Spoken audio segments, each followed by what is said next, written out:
Okay, good morning, everyone. Good morning. I actually want to start this morning off with a little bit of theory crafting before we get into the arbitrator gameplay. Hey, Pancake of Wisdom, I am doing amazing. I hope you guys are too. So, yesterday I did a Havoc 40 on my support veteran build, and it went very smooth. It was very good. We didn't have anyone die or anything. Pretty easy demon hosts and encroaching gardens on Archive of Sycorax. Yeah, we're going to Arby's today. But, so this is the setup that I was running. More specifically, I was doing this. So, whenever I run veteran support in Havoc, I do smoke support, because smokes are overpowered in Havoc, because of what they do to gunners and how they interact with specials. And we were running this. And then I think the last point I put here, Grenade Tinker. So this was the build, and we were doing Power Falchion with Plasma Gun. And with this build, it's pretty smooth. This is a very smooth support build whenever you're running through Havoc 40. The only thing that I get concerned with when I'm running this build are two things. One, getting cornered, and two, I don't think the 20% increased damage from focus target is actually doing much.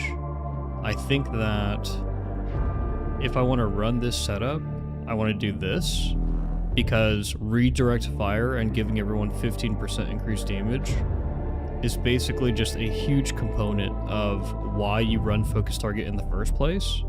If you're not running it, it's kind of useless. And the reason why I came to this conclusion was because we had a gunlugger who I was just feeding. I was just feeding them all the ammo and grenades. And a Skitari, a Claw Skitari. And they didn't need focus target to just delete bosses. They didn't need it at all. And so my other question was, well, do I just go weapon specialist just to make sure that I have less downtime with the plasma gun and we have faster attack speed? So these are things that I was considering. These are things I was considering. Hey, Jaburgatory. Skitari's good, man. Skitari's really good. I think that they did a good job with the class, and it's pretty powerful. It is pretty powerful. It's got really good boss damage.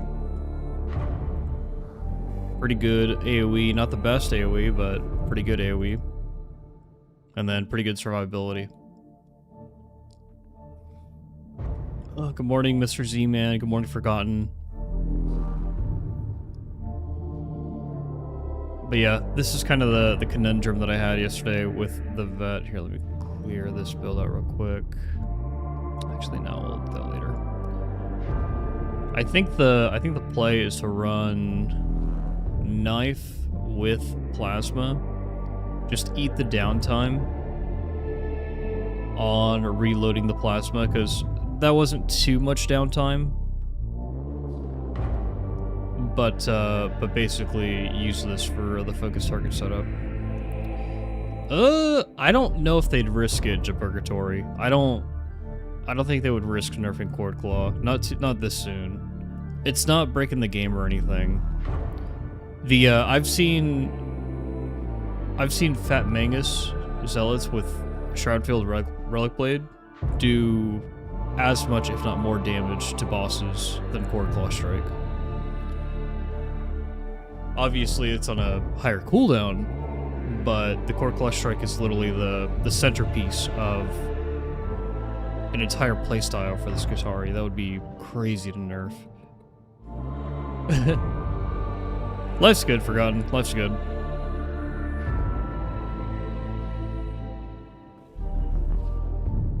Had a great workout this morning, and I put some good work into a video yesterday.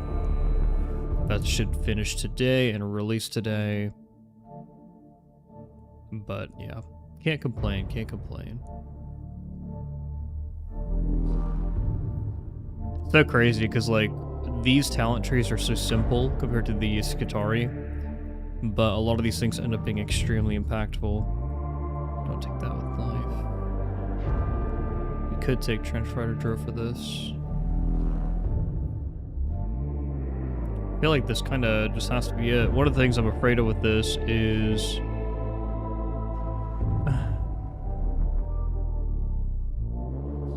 less toughness recovery. So the thing with veterans, guys, is that ever since they nerfed voice of command and gave it 10 extra seconds, veterans actually have a lot of trouble. I've seen this a lot with a lot of vets in Havoc. A lot of vets have a lot of trouble staying alive in Havoc, and it's because you don't actually have much toughness regeneration. You've got 5% from Catch a Breath. So 5% per second, and you can't be hit by any melee attacks. So you have to really play in the back. You have to really use your mobility. You have to lean into Out for Blood and actually get kills. If you're not getting kills, you're dying. And you have to, if you don't have it, you have to use Weapon Specialist on your toes or focus target with target down. That's your toughness recovery basically for the vet.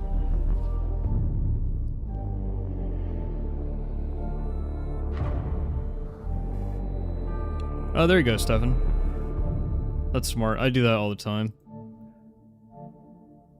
Yeah, that's pretty much... if cop, where dog? Well, the thing is, for gun, 30% coherency toughness regeneration on your Curio, that only affects coherency toughness regeneration. It doesn't affect this, it doesn't affect this, it doesn't affect this, it doesn't affect this, it doesn't affect this. It's just coherency toughness regeneration. It doesn't affect any of that other stuff. The Skitarii gets like 15% per second. Just to give you guys an idea of like what the veteran is kind of competing with. So if we took Executioner stance, we would get that because this gets you 10% per second, but then you lose access to crowd control, which you're not going to give up because it's too important. Good morning, Tuna Terps.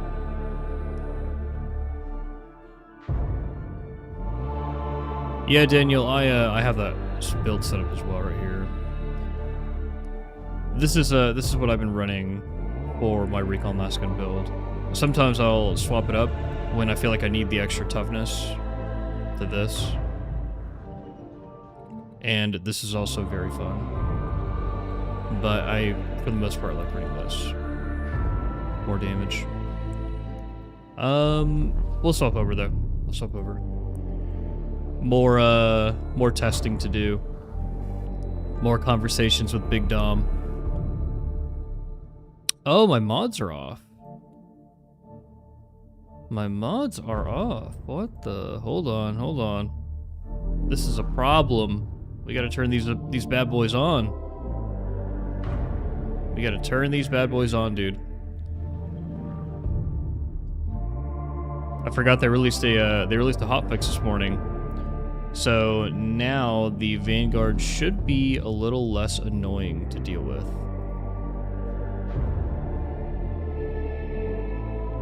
There we go.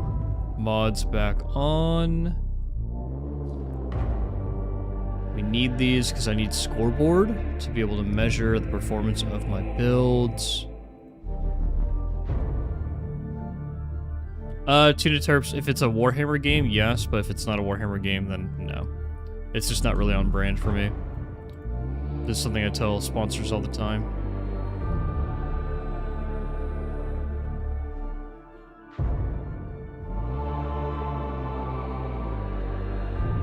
Yes, Gar, yes. Also welcome. Okay. Guys, the reason why our arbitrator has a head implant is because that's how he controls the dog.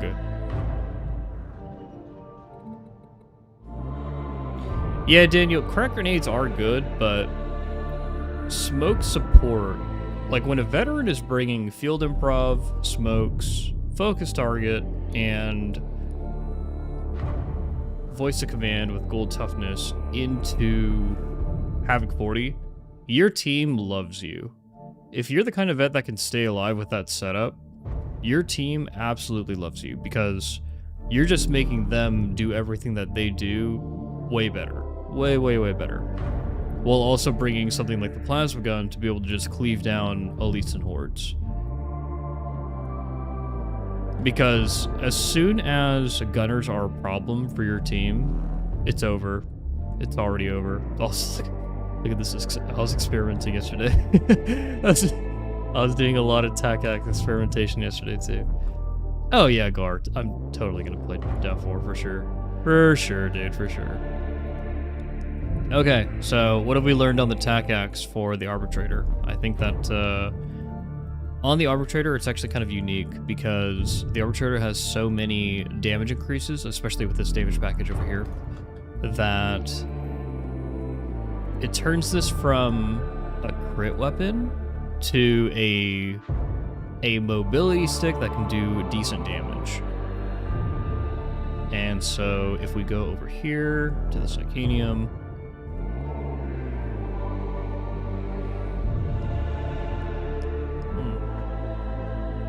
so one of the biggest concerns with TAC Axe, especially on ARB, is you can't really deal too much damage to Crushers. I think this is probably going to be like around 800 DPS, if I'm not mistaken. Yep, so 888. And so this is kind of the problem that you have to solve on the Arbitrator. And there are a couple of ways you could do this. If you wanted to, you could sacrifice some points and go into Zealous Dedication, Serrated Maw.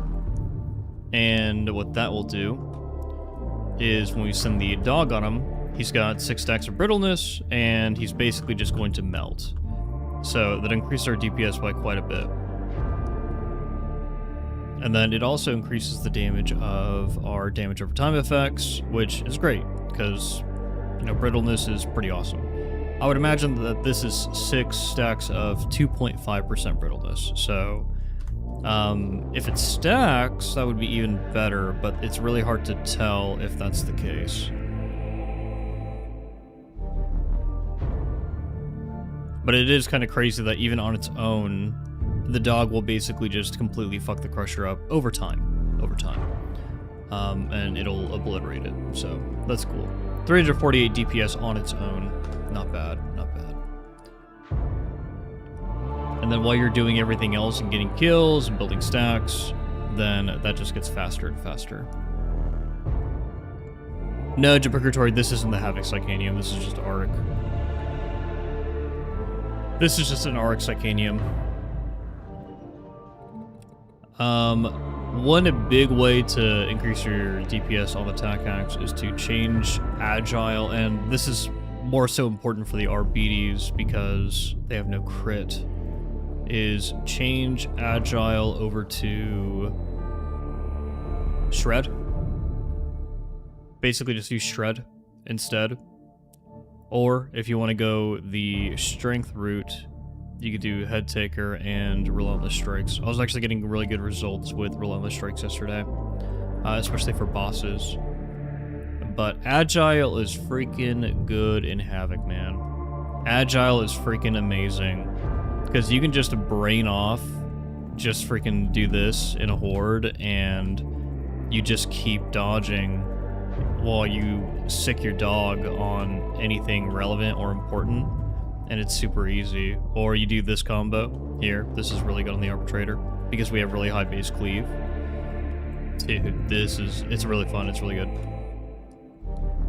You guys will see. But TAC Axe on RB is amazing. I love it. I love it, dude. I love the movement speed. It's so good.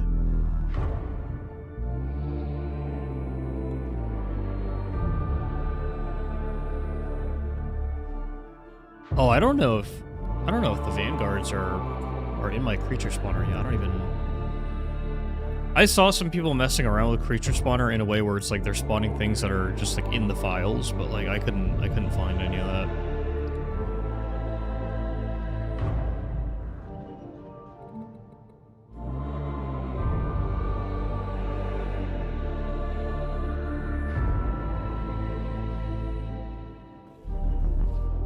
Okay. Let's get our sound fixed here, and let's hop in game. Check this coffee as well. Milk? About arranging that meeting with the shipmistress. Oh, most excellent. I'm in your debt. Yeah, Skitarii doesn't have Tac Axe, but it does have the Combat Blade. An Arbitrator with Combat Blade would be... Bro. Can you imagine how fucking crazy broken that would be? Guys, the Arbitrator can get like 130% increased damage on monstrosities. Imagine a bleed that just hits 2 times harder. Like, that's nuts.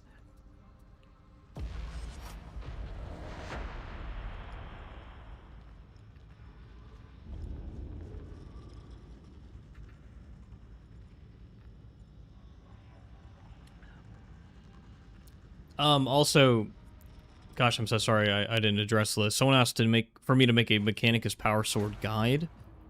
I think Reginald's already working on a guide, to be honest. He's going through like all the individual weapons and doing his thing. So if Reginald's already doing it, I don't really see a need to. I've got other projects that I feel like are more important. For example, right now I'm ranking all of the DLC characters in terms of like, which one should you actually own? Which one should you buy? If you're a new person looking at the DLCs, they cost as much as Darktide costs. So that's a pretty important spending decision. So which DLC should you go out of your way to buy?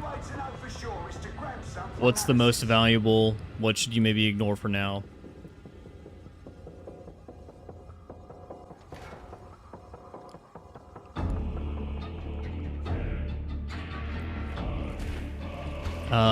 I still want to do a focused feedback video on... Yeah, Jabberkatoy, that's basically what it comes down to. Get Arbitrator, avoid Hive Scum. Get Arbitrator, avoid Hive Scum. But don't crutch on Arbitrator. Don't crutch on it. You gotta freaking... You gotta get in there. You gotta learn the game. You gotta put the hours in. But then just remember that as soon as you go to any one of the other classes... It's going to be a little harder. It's not going to be as easy to survive. Scumnator. I love it.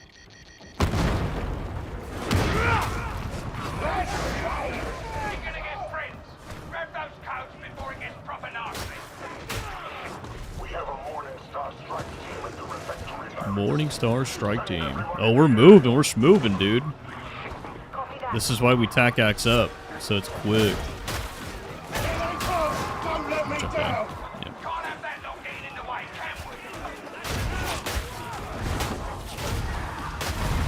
A lot of people do not focus on combos with the Tac Axe, but I think that that's not the right approach. I think you definitely want to do combos with this weapon. Arbitrator has a very clear push attack heavy combo that's really, really good.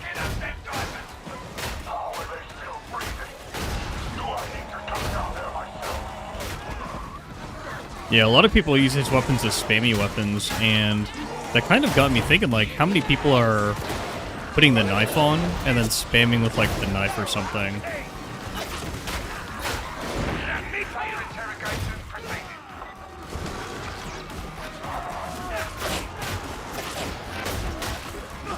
Like there's definitely a time and a place to spam.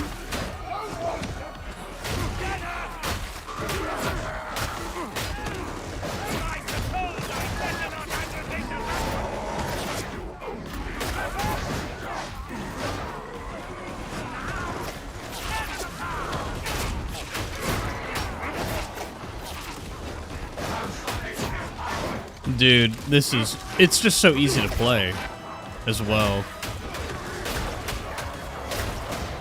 It's just so easy. And then of course we got Dog to just handle different specials and stuff for us.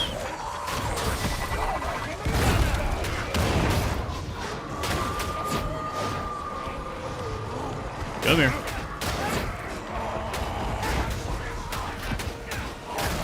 Did my dog create that? Could've. We're using Bolt Pistol, so our dog has a little bit of like an AoE component. Fuck you, Windows.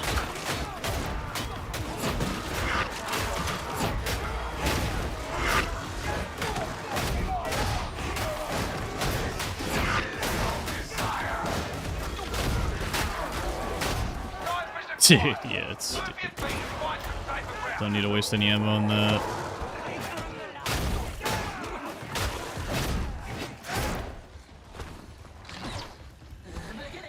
Hogsbuster! Shove it and get clear! Please try to be quiet. The Lex Breakers find us easily enough as it is. Provide structure to precursor existence. When it works, certainly. Although I'm never certain that was the original intention. This is an unexpected start. No! Closing in!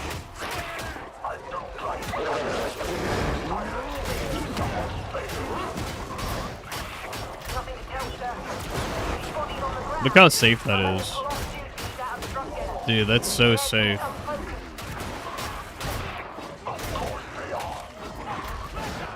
Like, you really just, you don't need to worry about pressures. Like, you don't need to worry about overheads or anything because you just have so much speed. Where's that flamer?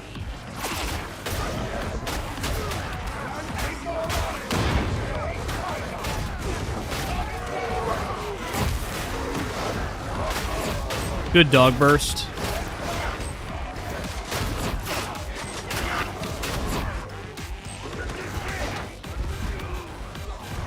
Dude, arbitrator plus speed.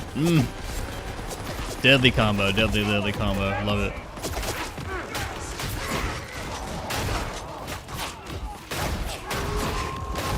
Eyes peeled! Watch for a pop out! Oh, dude, that's way better to deal with. We actually destroyed those vanguards. That's way better. Okay. Good, dude, good.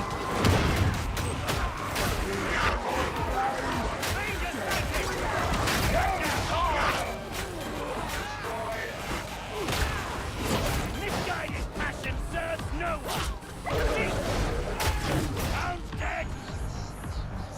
Demon host. Keep the noise to a minute, would ya? Ow! Look who I'm talking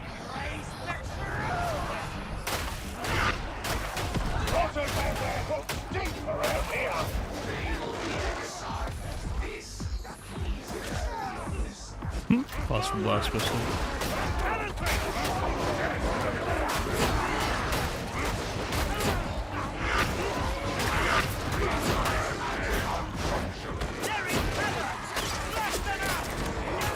Rage of justice!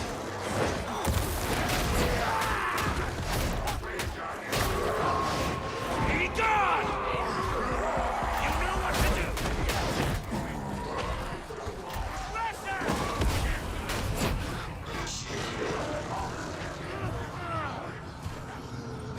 Kill it!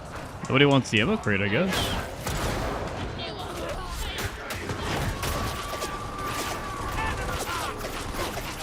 Ready? Gunner! Kill it!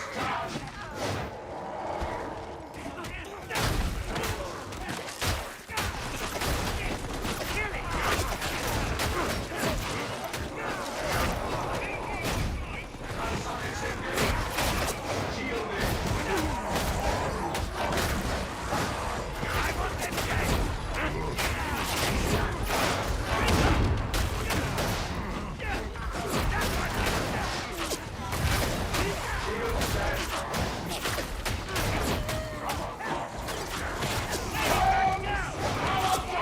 Dude. it's so safe too, like this is not hard to do. Because we have so much dodge. Oh, there's a boss. Packmaster. Where is he?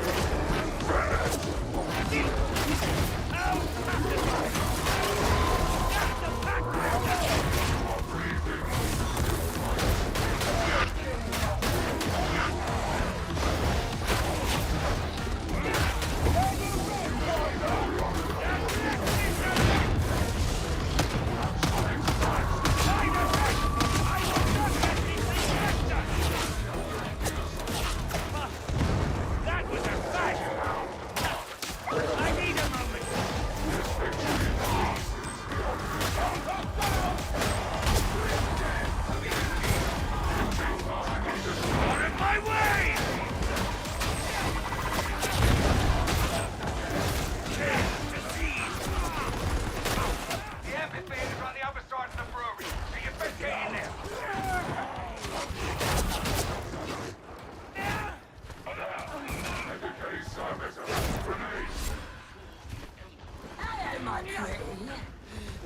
Hi, Luxlord. The class drops are for Psyker.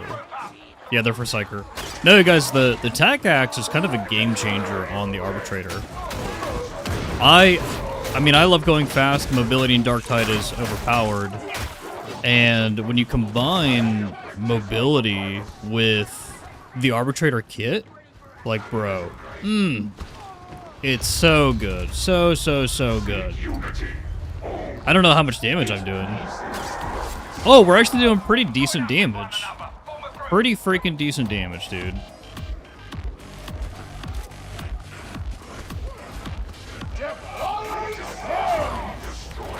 Give me thicker hordes. Let's see what this build can really do.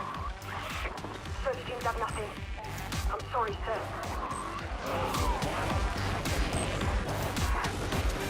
Dumpsa, ironically enough, is mobility. Because it has a crit on it. Oh.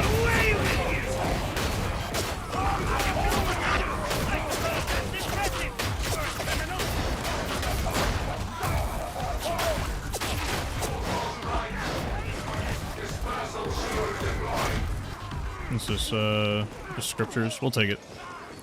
We'll take it for the Ordos.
Gotta aim that better.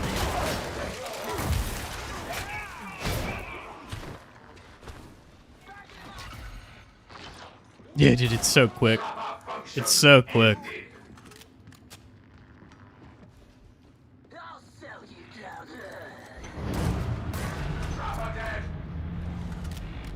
Yeah, Vince Dukarma, the Psyker is extremely powerful. Probably the highest overall damage class in the game. But man, it can be really difficult.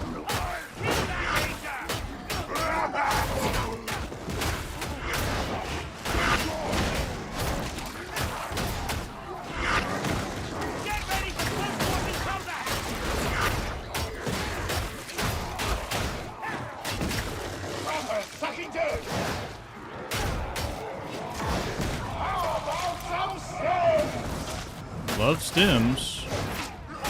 We actually love drugs as cops. Keeps us employed. LOL.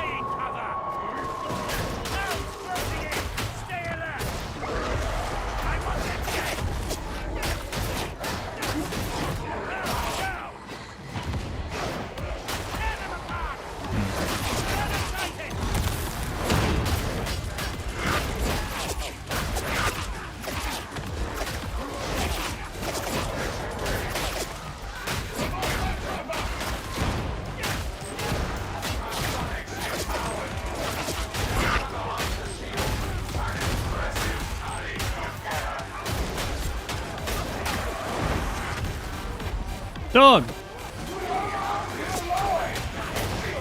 Let's say, dog, do your thing. Can we pull? Oh, it's all gunners, dude.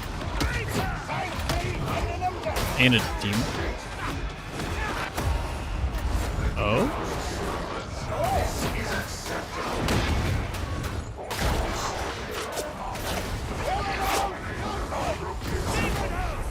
We destroyed it, it doesn't matter. Yeah.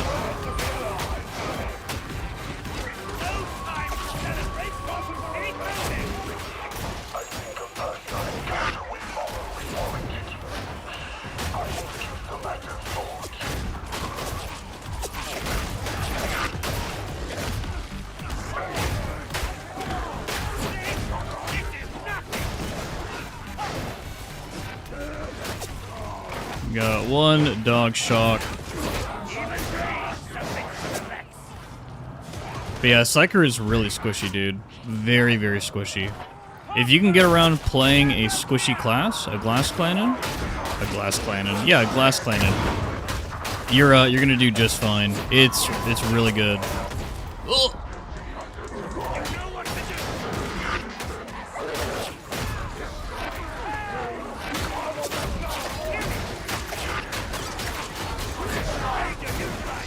Someone got netted. Oh. Oh.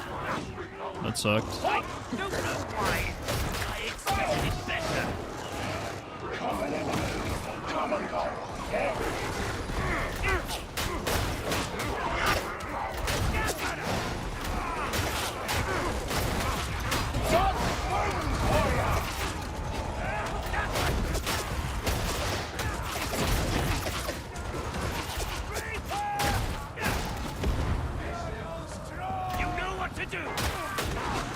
A lot of shooters.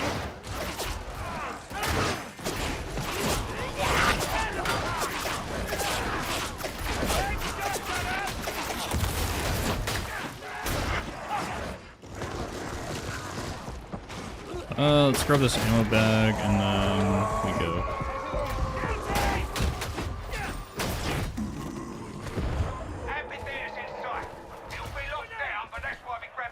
Nades for the Hive Scum, and we're good to go. Jumpertoy, my favorite class right now has been the Veteran. I tend to find my way back to the classes that kind of play as like a more of a traditional first-person shooter.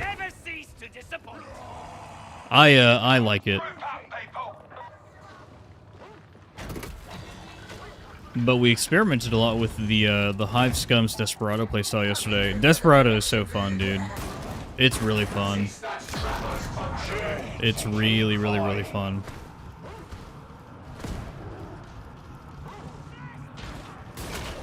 I've never been a space wizard person. I've never been like a... I'm not like a huge... Like, I play a lot of Dungeons and Dragons, guys. I'm not huge into playing casters in a lot of these games. I'm more of like a fighter slash ranger slash rogue kind of guy.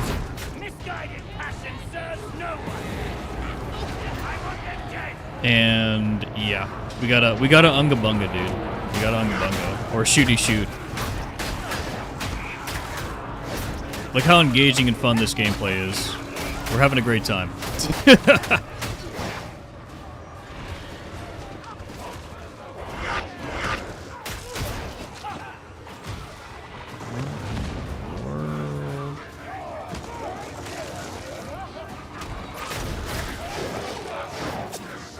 Yeah, Zealot's a very good starting class, dude.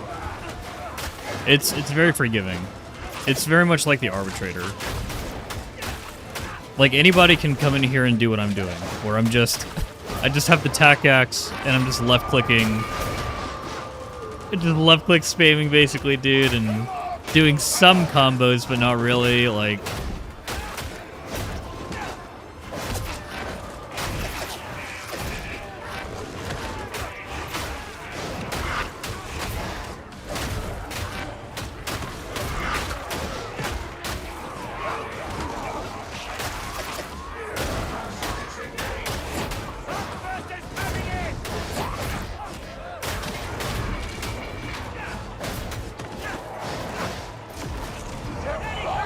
Oh yeah, I know, Gar, I know.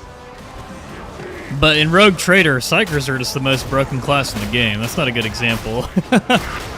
That's not a good example.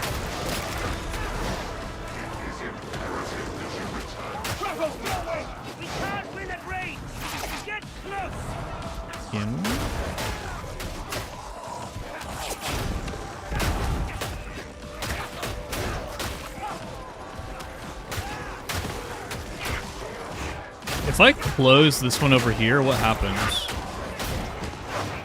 Here, let me close it. I just want to see what happens. I just want to watch the world burn. Sir, microwave. Hey, dog, can you go for that gunner right there? Can you get him? Thank you. I can't ping shooters, so... Yeah, why wouldn't you just close both gates? To stop the spawns on both gates, technically. If you're really trying to win, right?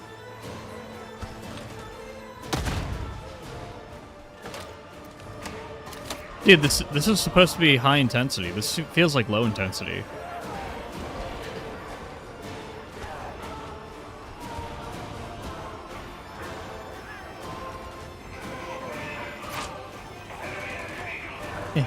Dog, get him.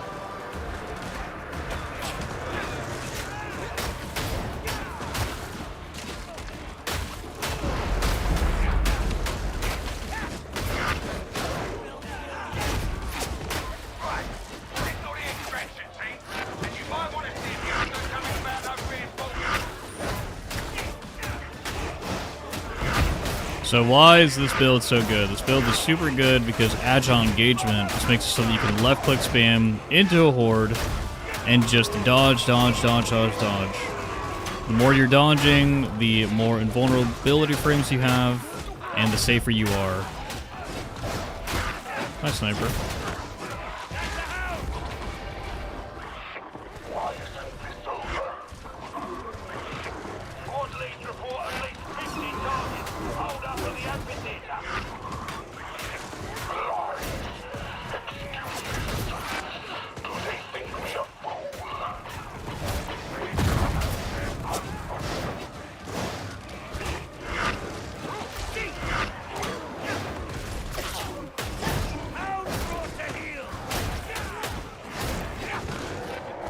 Also, mobility is crazy.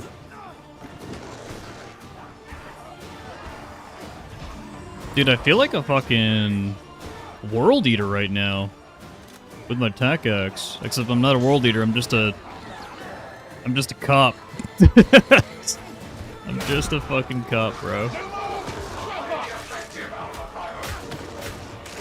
Come on, give us like one last rager wave to pump. Come on.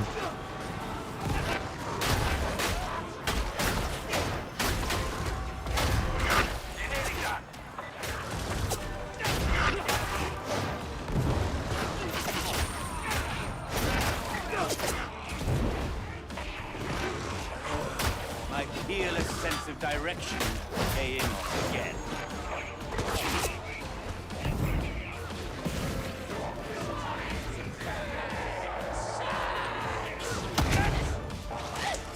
Backfires are out.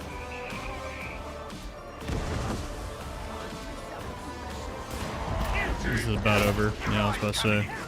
Get those stims out of life right away. Did.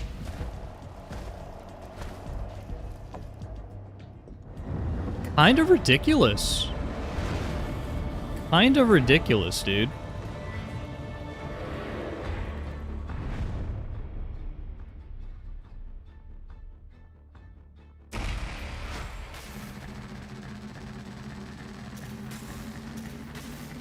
Cause all you're doing is just left clicking.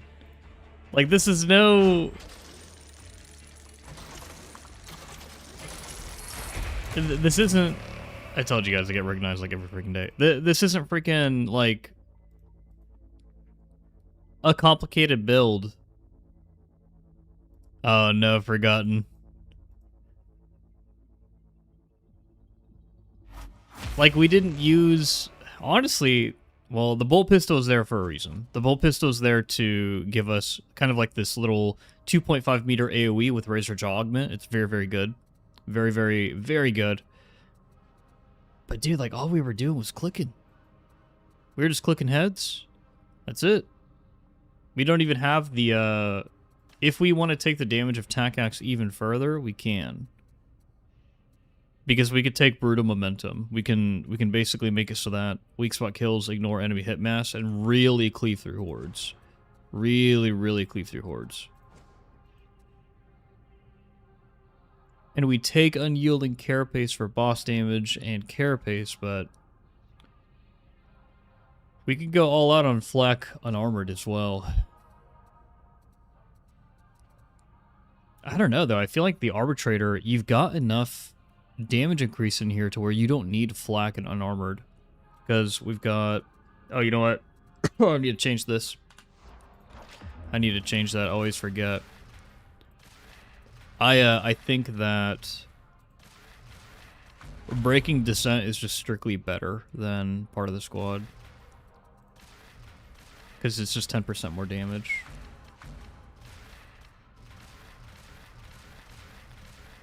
What do we give up here? This. There we go. Just give you crit and... Does it all fall off at the same time? It does. Okay, okay. Well, that's fine. And then serrate a ball. Perfect. Yeah, I think this is kind of like the ultimate dog TAC-Axe setup. This is fun. How much do we get? So we get 10% damage here. That's 10. We get another 10% here. That's 20. 45. 60.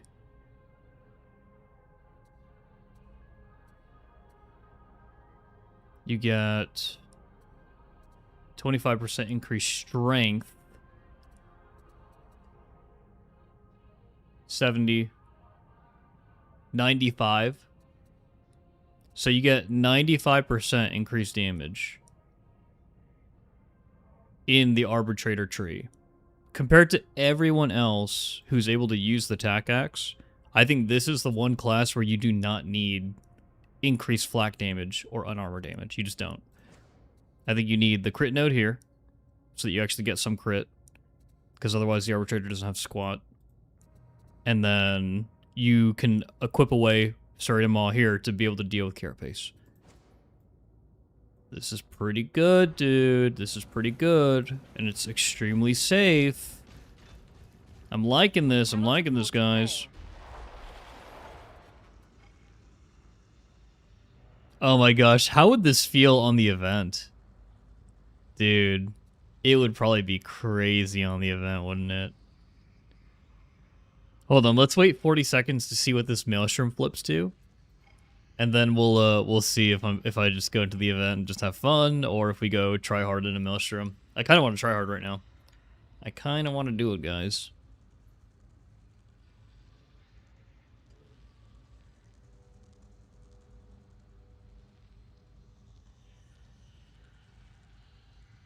But let me But is it Havoc viable? We did just put up 500k in a high intensity. What makes the Arbitrator Havoc viable? Because currently, if you want to do a lot of damage on the Arb, then you do Dog, you do Mace, and you do something like this, right? You build into, if you want to go straight melee damage, you do this. If you want a little bit of survivability, you do this, but the fundamentals of the build are kind of the same. If you want to CC for your team, you build Lone Wolf, and then you build into Shock Mines. If you want to do a little bit of boss crowd control, which is pretty big nowadays as well, you build into Arbides Grenade, be able to clear hordes a little bit more efficiently as well. So the job of the Arbides is really just to cleave down elites, do good crowd control against Crushers, Maulers, Ragers, all that. Use the Dog to crowd control those things, because whenever you're running Rampaging, there's no way to crowd control Rampaging enemies except for with like something like the Dog. Because the Dog will, because of the way that it's coded. Where's the Mushroom? Specialist, snipers, extra pox bursters, extra barrels, enhanced blitz. This seems depressing. This seems depressing. This is actually harder than 3-Veg.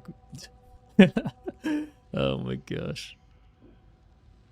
We'll just go have fun in the shock troop gauntlet here. The attack speed's gonna go freaking crazy, bro. It's gonna go nuts.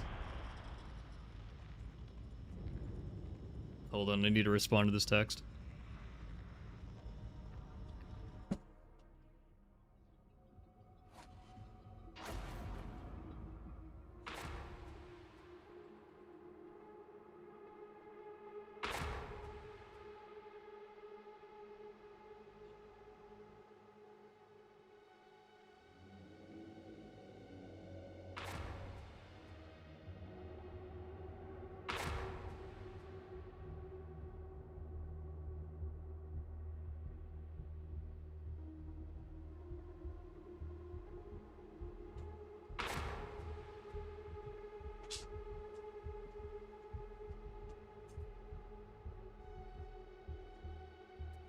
Okay. Recon tells me there's a heretic supply train leaving Manufactorum HL1736 for the front lines. Can't ever have too many supplies, as my dear old quartermaster... It really depends on what the modifiers are, has been. If you have rampaging elites, you do not run shock mines on the arbitrator. They're useless. They won't do anything. They will not do anything. I much rather bring the RBD's grenades in nowadays. Oh no, I'm using the freaking shock maul. Ah, no! No, this is the wrong weapon. I forgot to put the tac axe back on. No. No, we have to play like a normie, dude. I feel like an idiot. Tanks Oh well. cannot enforce the Lex. You can reach the new diamond yard via the production nexus. Let's get moving. Imagine. Back to being a slow normie. A slow cop. I feel like a mall cop. Here, we're just gonna speed through this then.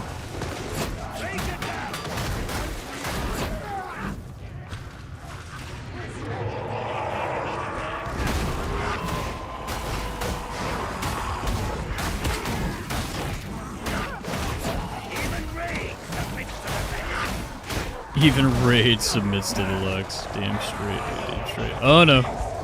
Someone's getting dogged back there. They're good.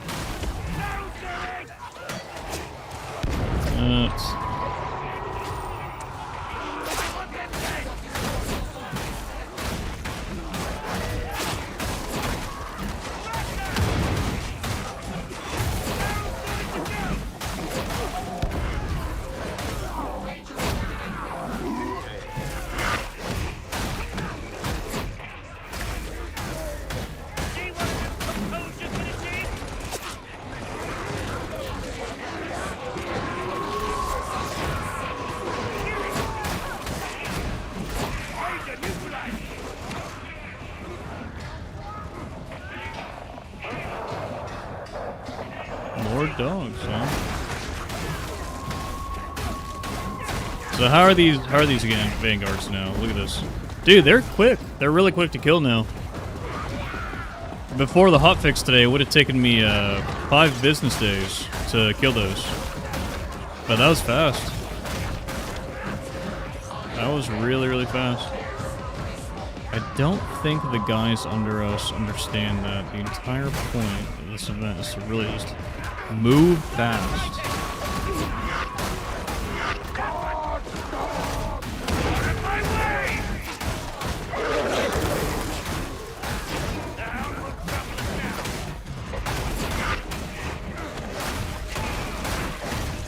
I need to get my dog in here. There it is.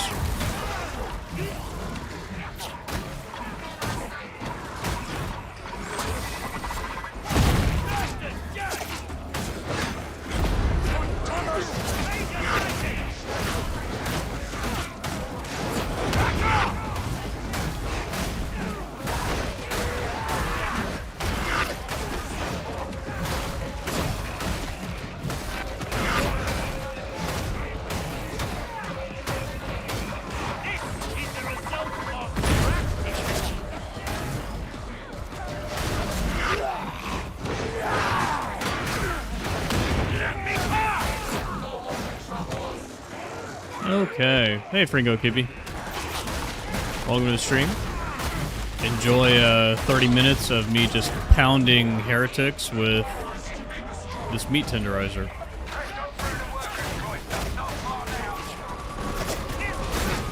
Poplar Molotov 3. Where is that sniper? This is the most important thing right now, actually. It's under me.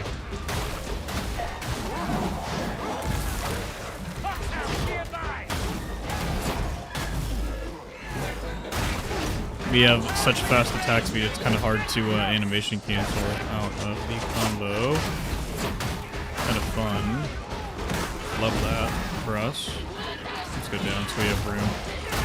We hear boss music, but we don't actually see boss, which means that it is a Packmaster. What? Come back.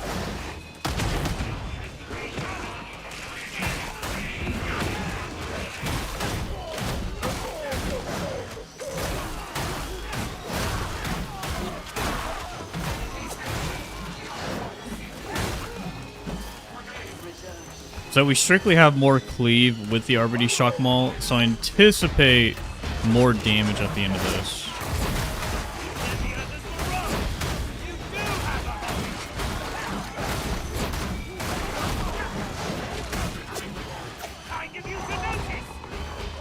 Oh.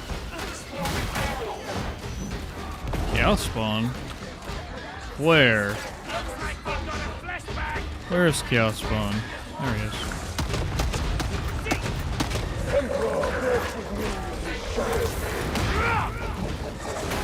What a magnificent horror! It will fall! It must fall! Get back! Exploding barrel! There's the Beast of Nurgle, okay.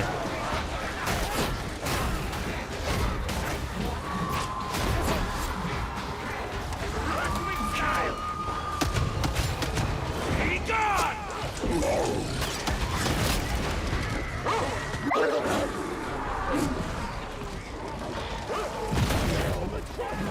Hoffmaster! Stand well clear! I'm not gonna stick around for that.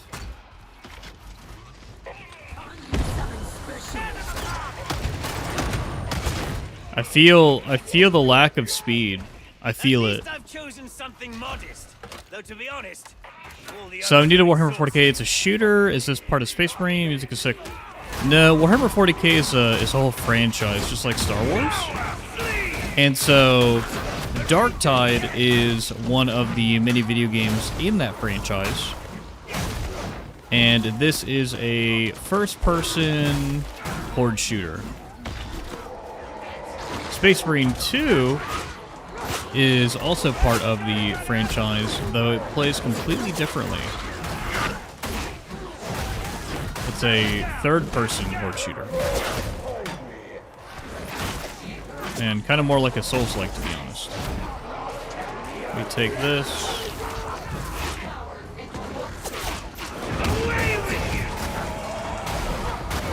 Believe it or not, there's a lot of advanced tech going on the screen right now. Oh.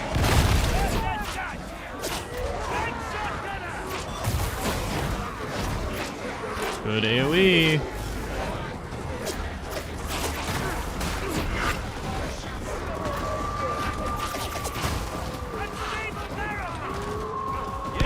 Okay, the production nexus is just below you.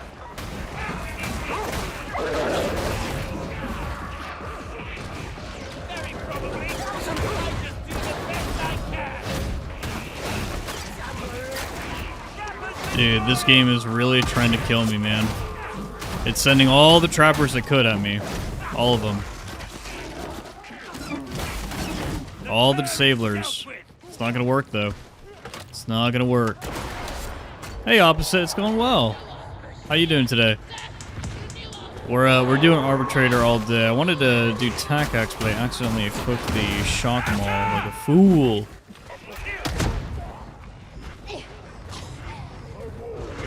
The Tux Flamer isn't a problem now. Crazy. Trapper's gun. How dare ye, Cass? You know what to do. That's all it needs to nudge from your data interrogator. Get to work.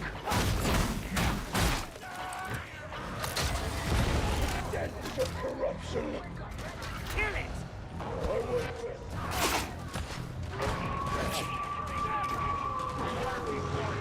That's a hound.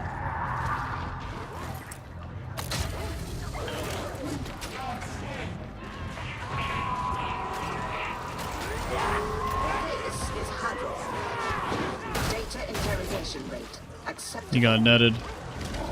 There you go. We have a shotgun. You got netted again. Oh, this is a different person. Oh boy.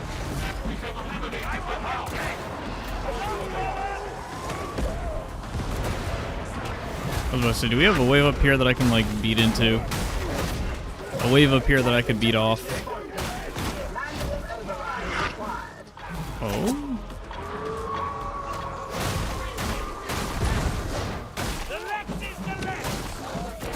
Oh? There's some stuff going on over here, dude.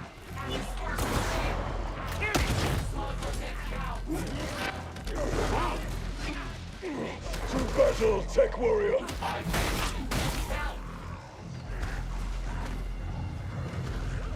Okay, but we have 2 Skitarii though, so why is this still a thing? Come on, Zam. Do your job. Interrogator status Do your job. There you go. inoperative. Remedy.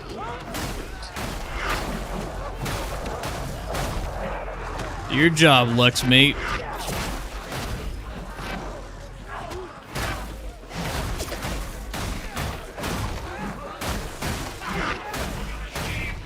As much as I love minigames, it's part of the utility of the class.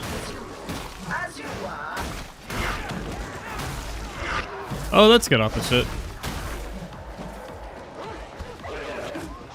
Typically, my breaks are me eating while I'm editing something.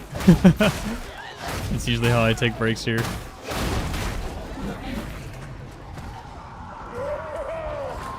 has been delivered. They will never see me. Get back! Foxmaster!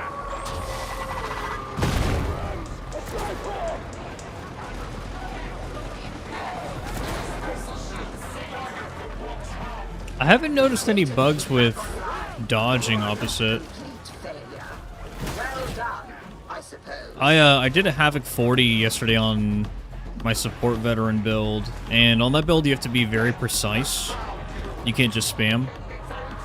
And I survived just fine. Like, there weren't any issues. Interrogation imminent.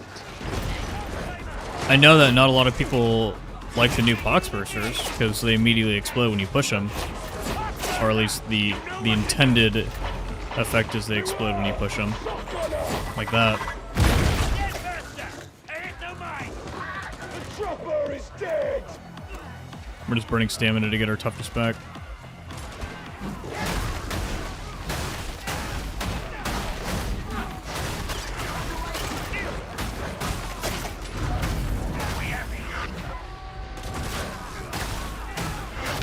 Oh!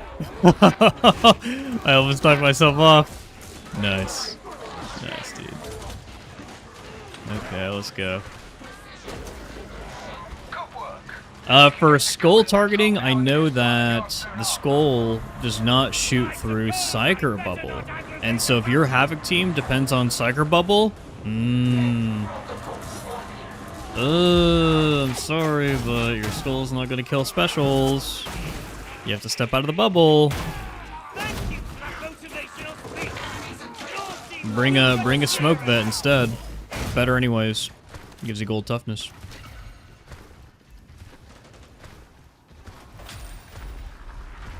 Yeah, the issues could be server related. That's true.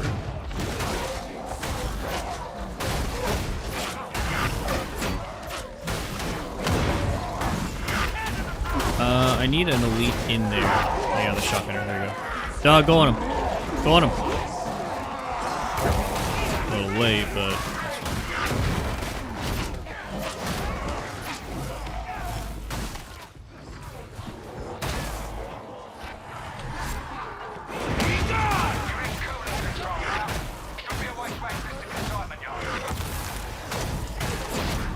I feel like we're gonna get a boss.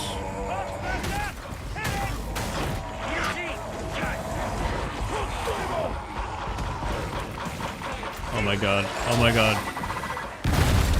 Nice.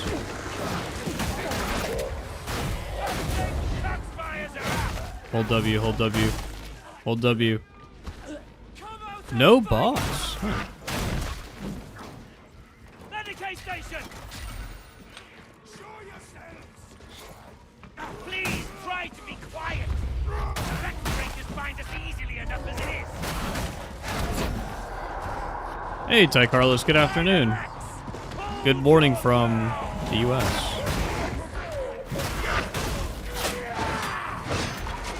Oh, this is good enough. Get him, dog. There it is.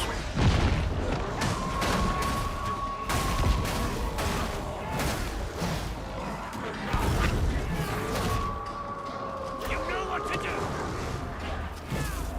Sniper is dead! Sniper! Kill it!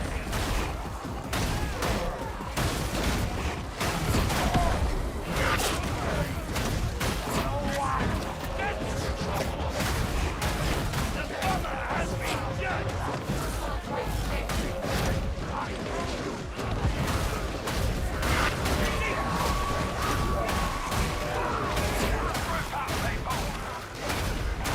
We'll save our explosions for the next room because we can get pretty hairy. Yeah, we're at good cleave, dude. You know, good cleave with the RB shock maul, of course. It is the purest of trades!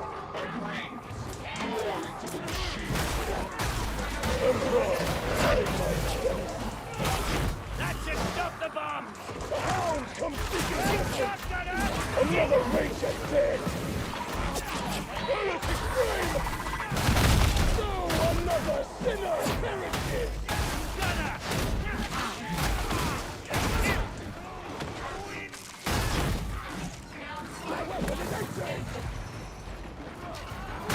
Okay, this is the consignment yard. Secure the area and await reinforcement. There should be a... When you run true level, is there like an account true level where it shows like basically how many games the person has completed on their account overall? The bomber has been attended to! I would like to know because I want to know if a lot of these Skitarii players are like brand new to the game or if they're just new to Skitarii. That'd actually be really good data. That one! Ranger coming at us! First up, get those sci-fi defenses disabled. We don't want our Valkyries getting shot down.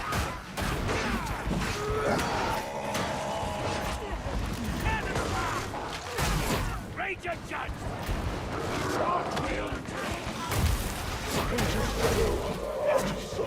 I think we just created an arc for the Skitarii.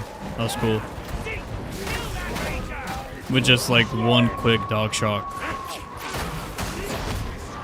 You know what to do! If you guys don't know, the arc rifle needs to hit electrocuted enemies to create arcs.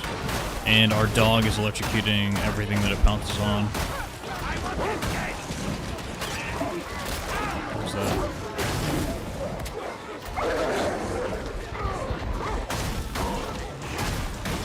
Let me pass!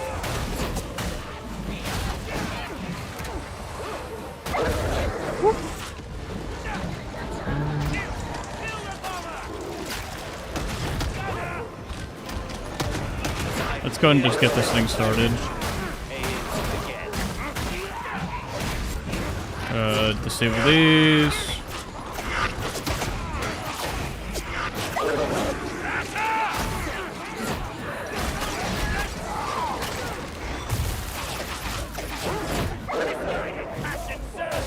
And then get the one over here. This is where attack axe would be really good because we would just be zooming through this dude. Guys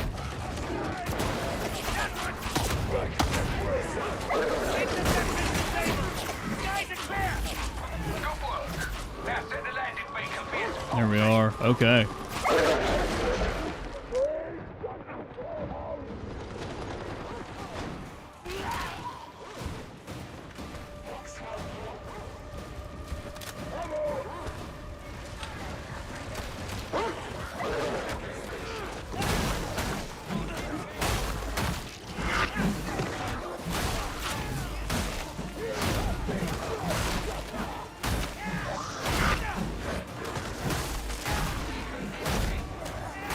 We're all set. You just need to hold down until reinforcements arrive.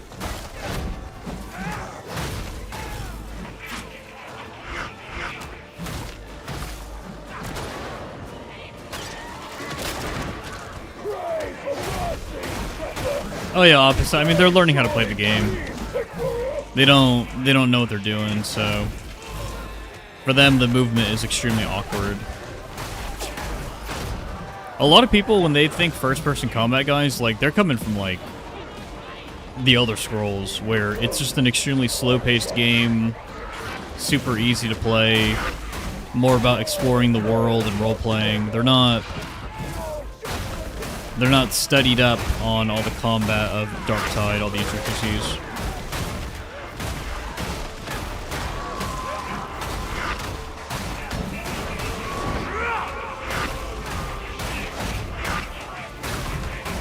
Dude, we are just pumping right now.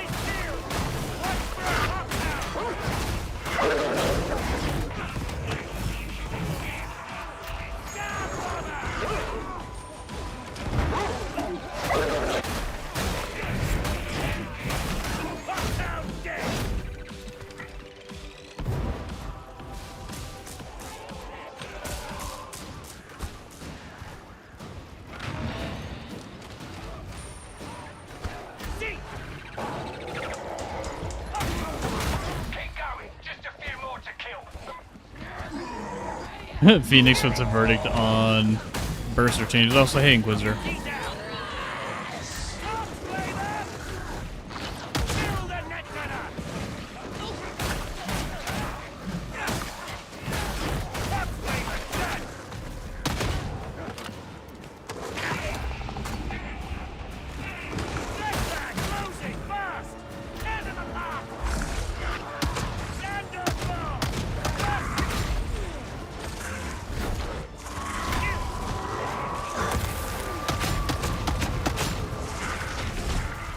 Pressing Q for my ability. I need to not do that.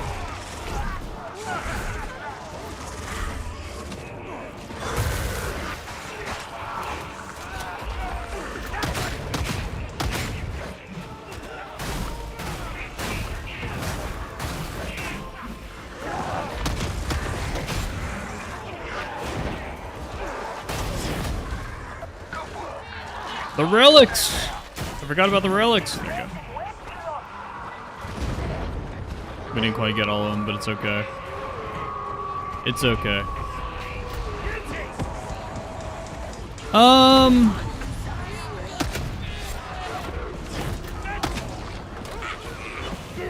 Whoops.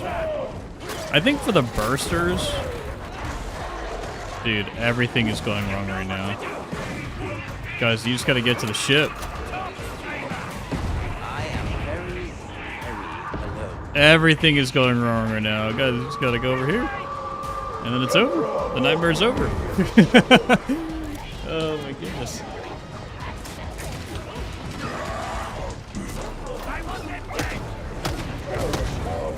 Nice. There it is. I don't know. I haven't really... I think it depends on what you play as. Because if you play as, like, let's say, an arbitrator, and, like, your dog knocks a Poxburster into the group, it's gonna explode. Like, it's just immediately gonna explode. But then when you're playing as anything else, like, on Vet, the new Poxbursters kind of feel nice. But man, whenever they get repositioned, holy moly. It is a shit show.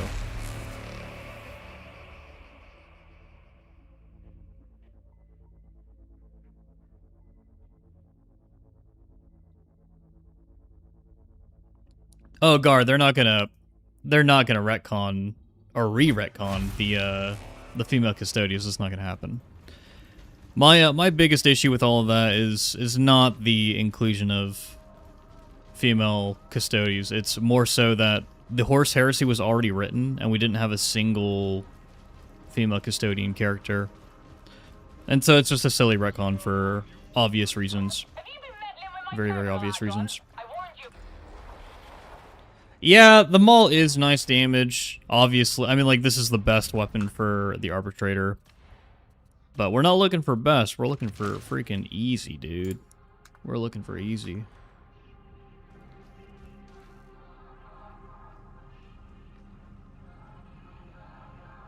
Interesting. On Twitch, there's a weird problem with ban evaders that are like bots.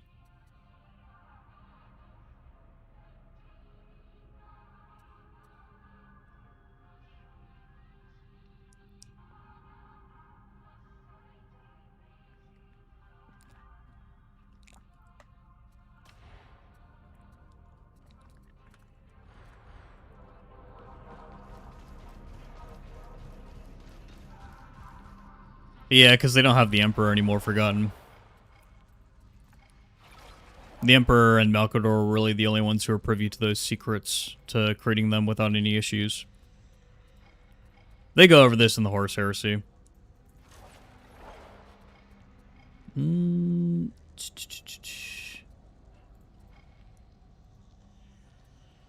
What's the Maelstrom? Is it the same? Yeah, it's all the extra barrels and poxbursters and everything. Well,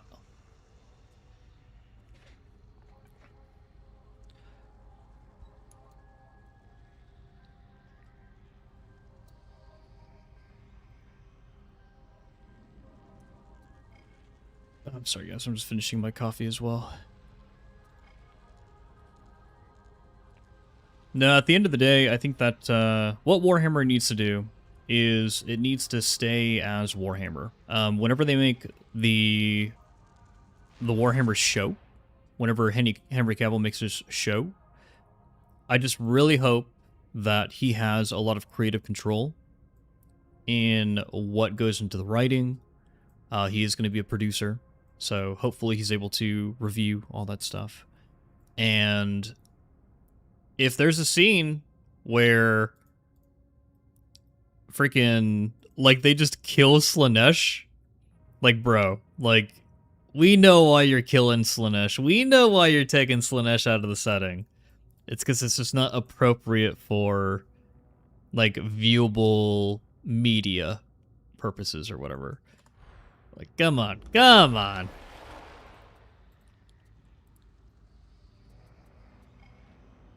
Believe it or not, Slaanesh is a very important part of the setting. It's the entire reason why the Eldar are the way they are.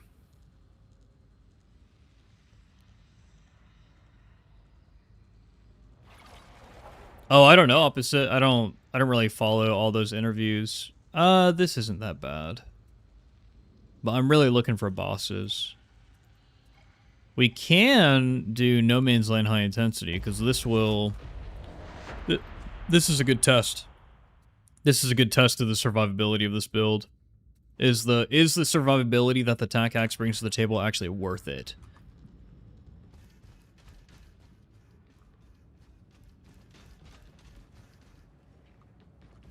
Yeah, exactly. Forgotten.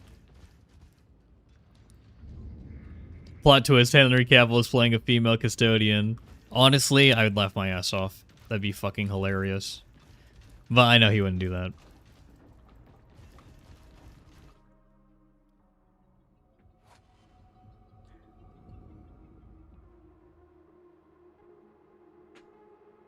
No, not really, Gar. The reason why the, like... So it's all the Men of Iron. It's all AI. That's the entire reason why humanity's empire fell apart. The Men of Iron fucked him up. Because Slaanesh was born way before humanity was doing their thing. The Eldar ruled the galaxy, effectively. They had an iron grip on the galaxy. So humanity was not doing anything. The Bastion's capture is to be your responsibility. The Mobian 53rd will offer support by... I agree, Inquisitor. I agree. I think what might happen is if they do a 40K show, I mean, they should just base it off of something like Eisenhorn, because if they just followed Eisenhorn, then you get a little bit of everything. You get a little bit of everything. You get some spice, you get some action, important characters die, like, you get a bit of everything. I mean, in the third Eisenhorn book, like, Eisenhorn literally loses everything. Strike team, are you in position? All parameters have been met, Commissar. Brook, no delay. We cannot keep the heretics distracted Look, forever. I need help. What the ragged lot you are! Never mind. We'll make do. I'll speak slowly so the words go in. You Immediate troll barrel trying to troll me. go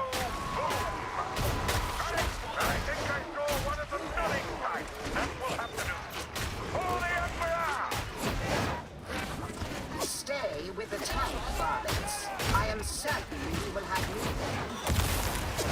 Will that get the guys on top? I think so. Now on. Nice. We're a team.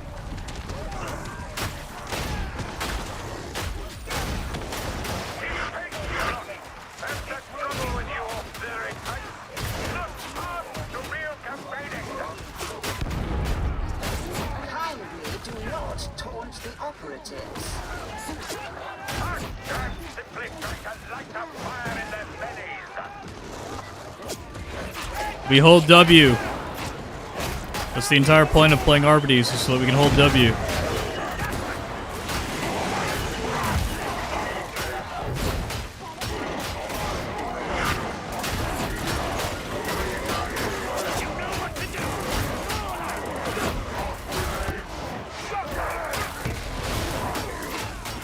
So we're making our dog jump to all sorts of different targets, because every target that it jumps onto gets electrocuted, and then also it gets bleed inflicted on them. And if all the targets are right next to each other, then all the targets get bleed put on them simultaneously. It's actually quite good, quite good.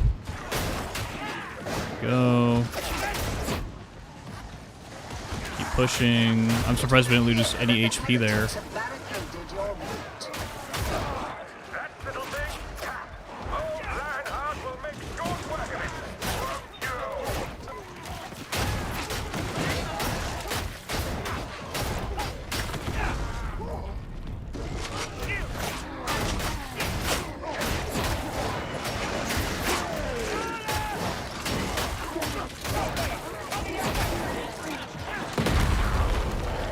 We're in! They just kind of fall from the sky. What the heck?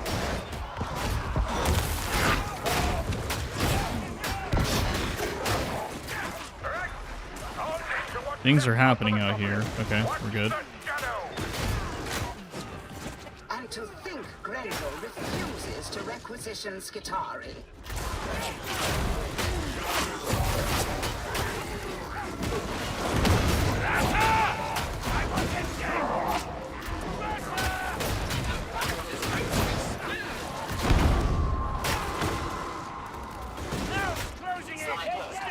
Whoops. Accidentally hit the barrel. I tried to jump to get away from it. Yeah, Ada-chan, I think they need to remove that voice line. The strike team has reached Consora's body. Prognosis is acceptable. Can your forces endure? The 53rd are no strangers to suffering. Ignore archaeologists. Uphold your part, and we will do ours. Fear not. The word of Maximilian Gregor is worth more than gold. Oh, that's a lot of dogs. Or not dogs, gunners. Back.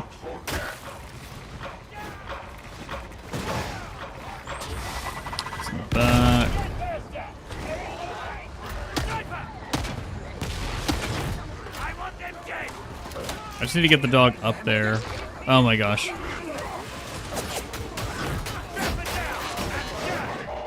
There you go, there you go. Tier 511 did the voltaic emitter arc rifle burst. Or used arc grenade. They cleared everything.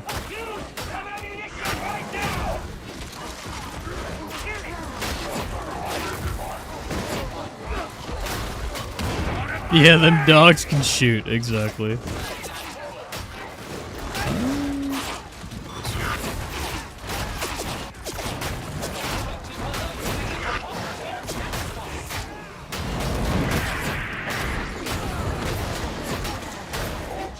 Create some space.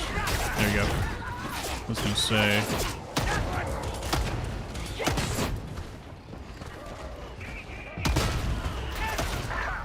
The heretics think a little bridge will stop Lionheart in her tracks. Right to do so. Happily, the varlets can remedy the situation. The beauty is no longer a problem. Really? It's up the subway. Rock butter everywhere. There we go. I think You might be worthy I think we need a health curio with this build. You need a health curio, and you need a little bit of HP.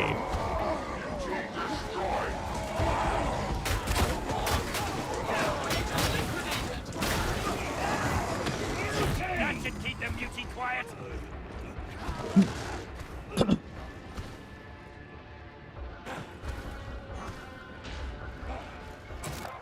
Permit me to lend a hand with that wall. Got you, Gar. Better stand back. There's nothing like a good explosion what time is it anyway, Tight? Oh, never mind. The moment's gone. Get in there, dog! Get in there!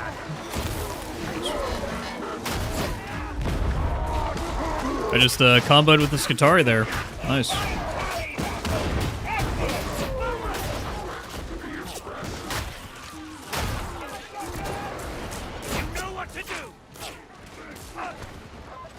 Alright, let's see if we can hold W through this and survive. That's gonna be the true test of this build right here.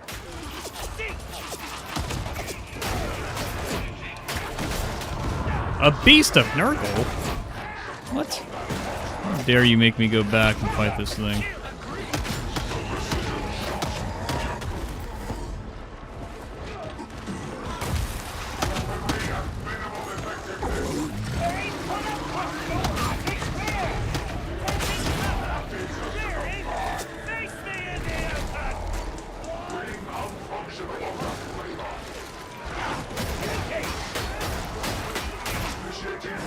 Where'd that attack speed come from?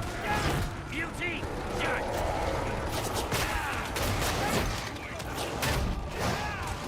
You know what to do!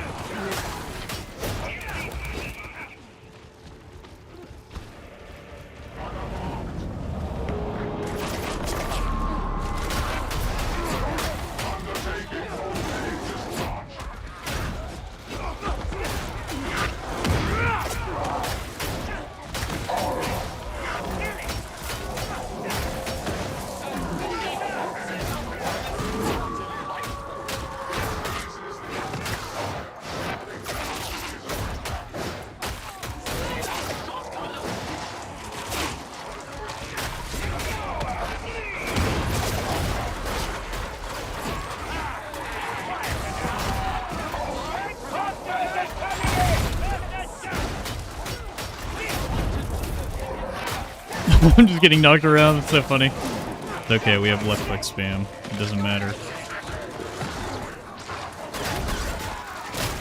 Oh, double trapper, dude. They tried to get me.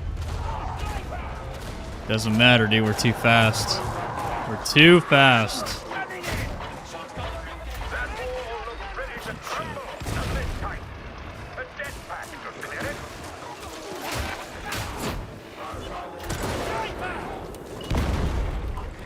Cute.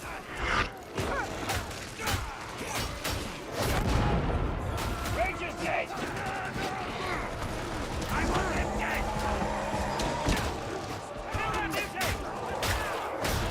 I don't care for those defense displacements.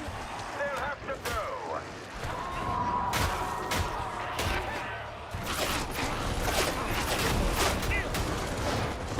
Away with you!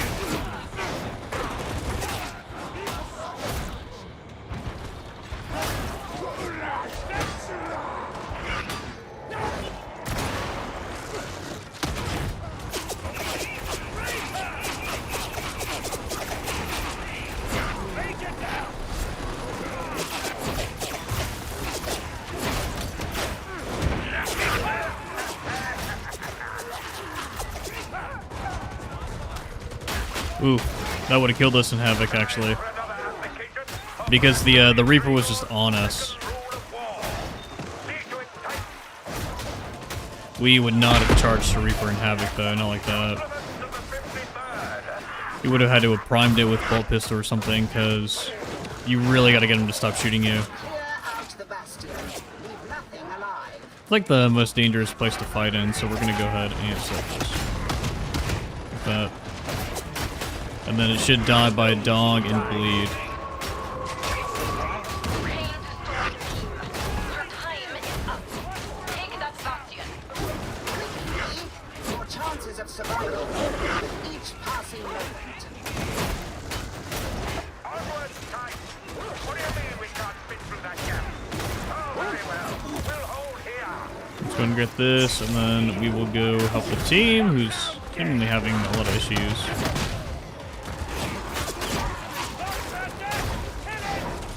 Where's that?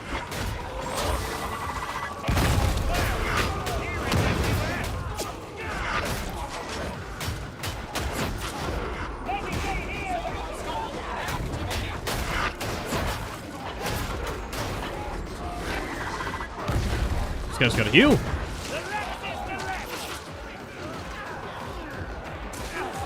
Are you comfortable down there?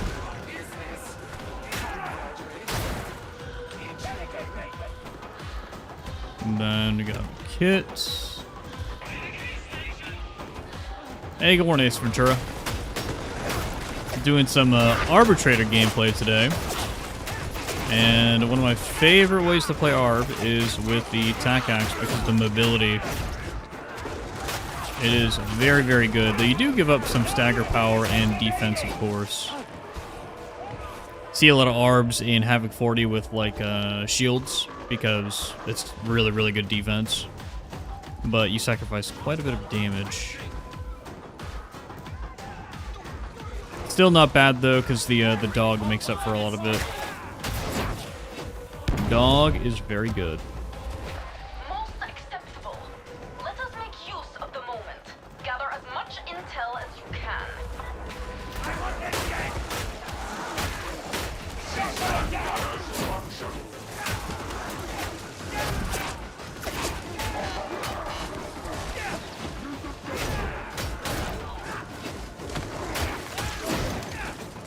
I think Voltaic emitter is working much better now. You're able to shut down guns much easier. Much, much easier.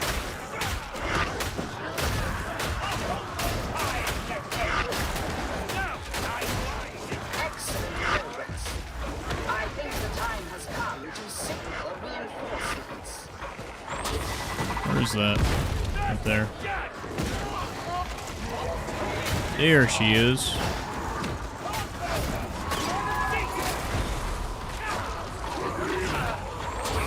Save this man's career. He went forward into it anyways? Okay.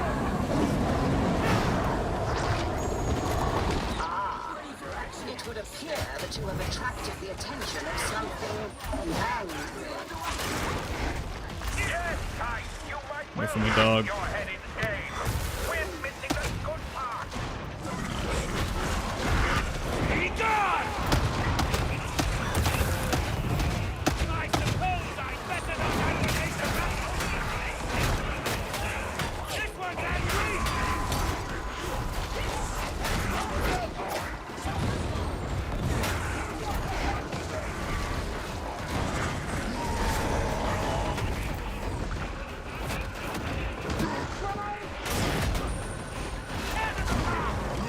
I doubted the outcome, but you have proven me wrong.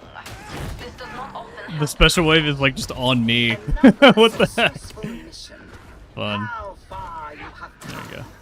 I take full responsibility.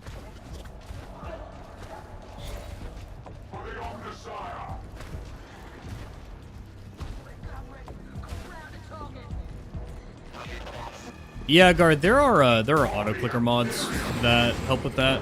Because people who use like the knife will often spam as well.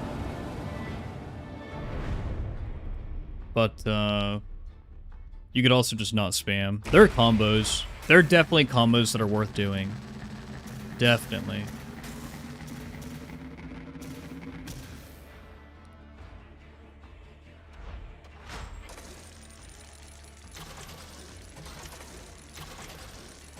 Very good damage for... Yeah, very, very good damage. You can kind of see a little bit of the damage difference here between, like, me and the other arbitrator. They were using shock mines. Because they didn't have the dog, they sacrificed a lot of that utility. And it is a lot of utility. A lot.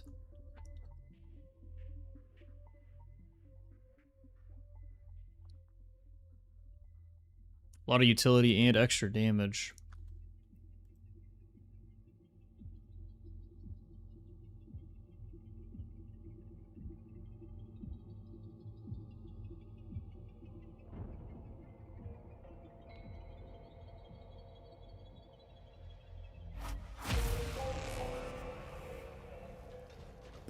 Can you play with a mouse and keyboard on Xbox? Because I think if I was a console player, I would be playing with mouse and keyboard, dude. I would not be playing with controller.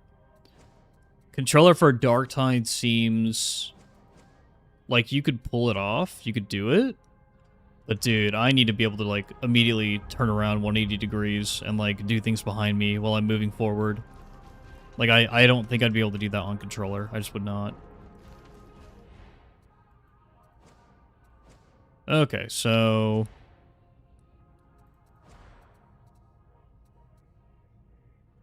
I think this is kind of it.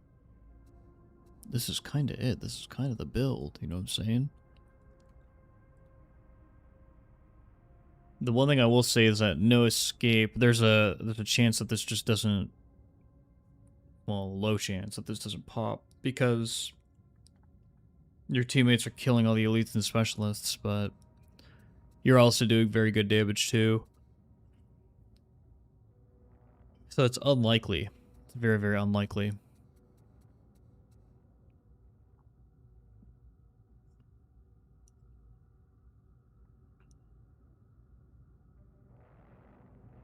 Ace Ventura, they released a hotfix this morning to help with the vanguards. They actually are significantly easier to kill. Way easier. Way easier to open up the shields, and their head hitbox is actually existent. Before it was like extremely difficult to hit the head. Now it's not that difficult. And the multiplier for the damage is not as severe. So it's actually not bad. It's not bad anymore. They still slow down horde killing, for sure, but they did nerf them. They nerfed them already. Which is good, because that took them, what, like a week? That's pretty good. Pretty good turnaround. Yeah, the penance has changed too, which is kind of funny, because we did everything pretty quickly. But I guess it's going to help us get the, refraction emitter penance done, which is nice. Just hop right back into it.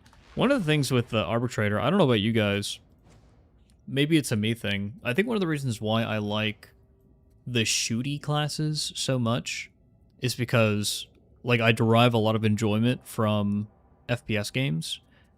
When I'm playing as the Arb, my mind turns off. I'm not even thinking right now, dude. I wouldn't be able to give you a hot take or a good take because my brain is just completely off. We're just on autopilot right now, dude. I'm just fucking left clicking and just winning.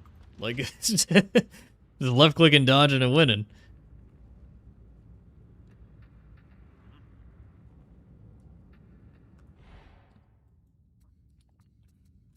Yeah, we have this Stam Curio, but I think I'm gonna replace it with health. So we'll check Brunt's Armory every now and then for 21% HP increase. The Armides flow state. The 53rd acknowledges the warband's effort.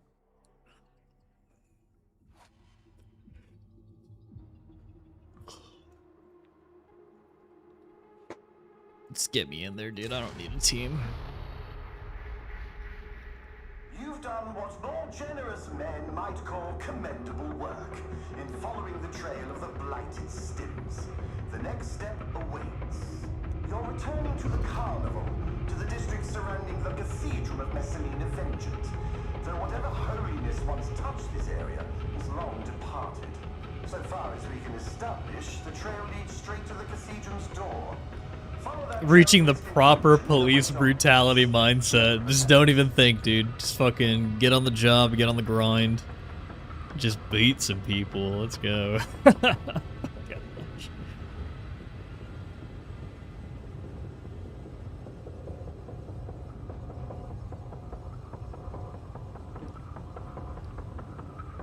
Ace Ventura, we actually streamed Space Marine 2 on Monday. And I'm probably going to stream it again on Friday. Going really big into Darktide right now because I'm just having a lot of fun with the game at the moment. And I feel like there are a lot of videos that I want to make for it over the summer. I think starting next week, maybe, we've got a lot of Space Marine 2 and Rogue Trader work to do. A lot of Rogue Trader stuff, dude. I need to get back into it after having been absent for a while. Space Marine 2 is good. I like Space Marine 2. Space Marine 2 actually gets more content updates than Darktide does. Like, way more fucking content. Darktide hasn't had a new map get added to the game for a while. Unless you count Expeditions. Space Marine 2 gets a new map every 2 months, dude. 2 months. That's insane. And these are, you know, like fully voiced, freaking unique bosses, usually. Like, we're getting 2 unique bosses in year 3, or year 2, rather. Yeah, dude, like, it's... Space Marine 2 gets a ton of fucking content.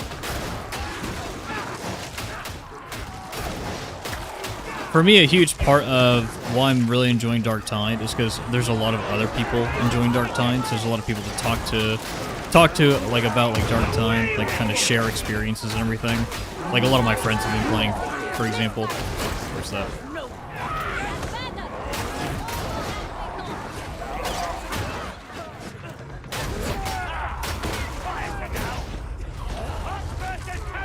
So you guys, my brain's off. I can't even talk. I can't even have a proper conversation with you. Oh, Kohler, I don't play any tabletop, but I really want to get into it. And it's not even necessarily like, oh, like tabletop's too expensive to get into, because I'd be able to get everything I need if I wanted to. I just don't know what army I want to get into. I don't know what army I want to buy. This is something I go back and forth with my wife, because she's all in on like Tyranids. Like, she doesn't care. She fucking loves Tyranids. She's a, you know, regular woman, but I don't know what I want to buy. I don't know if I want to buy like World Eaters and just have like kind of a mindless playstyle, Drukari, and have more of like a fuck with the board and objectives kind of playstyle. Oh no! I was wondering where that was. We can still control the dog to kind of help out here.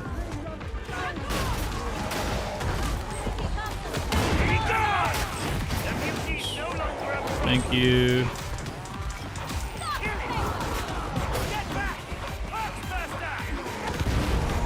And then I don't know if I want to do like... One of the things I thought of doing was like, okay, so like what if I want to do like a... do I want to put the effort into doing like a Blood Ravens kind of proxy where I take the Ultramarines characters and I kind of just make them Blood Ravens? So like I make, for example... I gotta really lock in. There's so many gunners. Like I turn Calgar into Gabriel Angelos. I turn Tigrius into Jonah Orion. Like, that would be really easy to paint. And maybe do a little bit of kit bashing.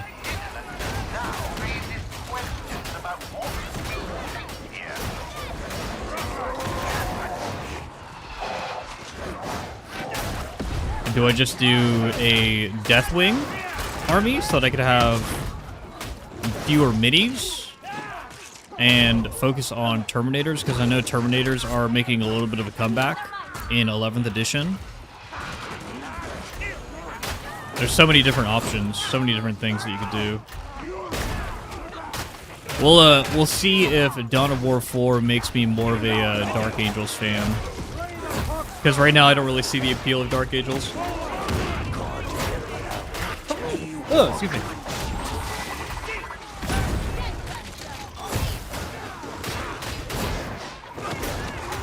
I think a lot's going to depend on Dawn of War 4.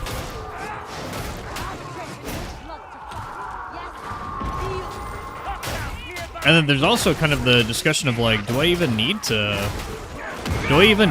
buy a tabletop army?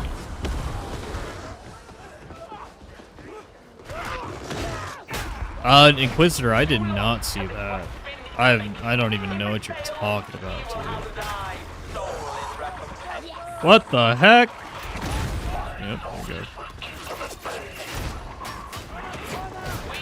Oh wait, there's a freaking... I should probably go for the healing up here, huh? Probably go for the healing, huh? Virginia fell down. Dude, we're going down there. We're gonna save them. I don't care what it takes.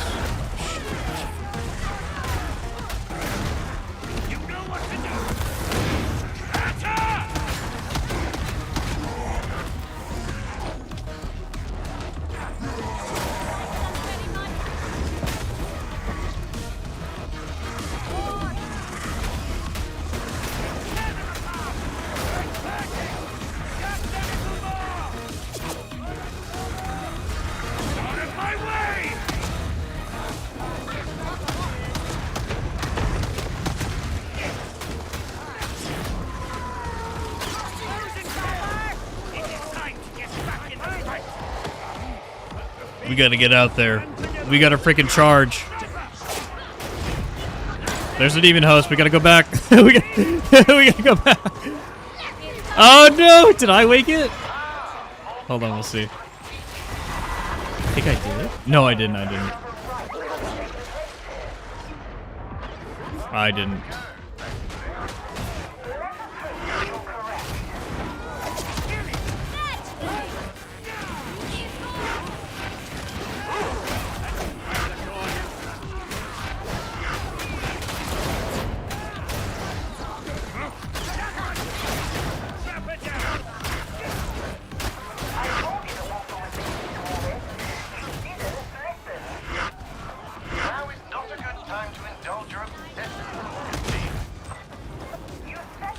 Oh, snipes! Sniper boys.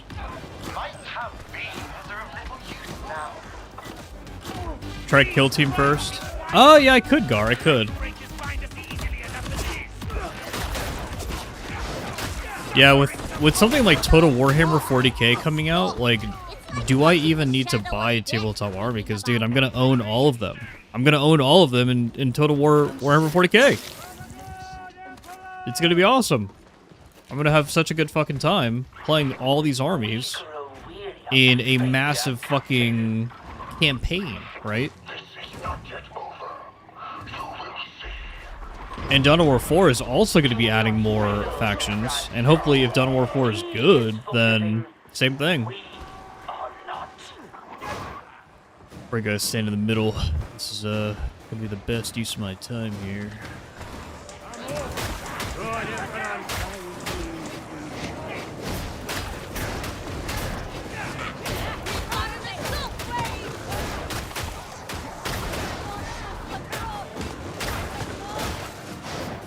Yeah, kit bashing and painting is fun, dude. I already do it for D&D. I already do it for D&D, so I know that for Warhammer it would be a really good time because it'd be a ton of minis, you know.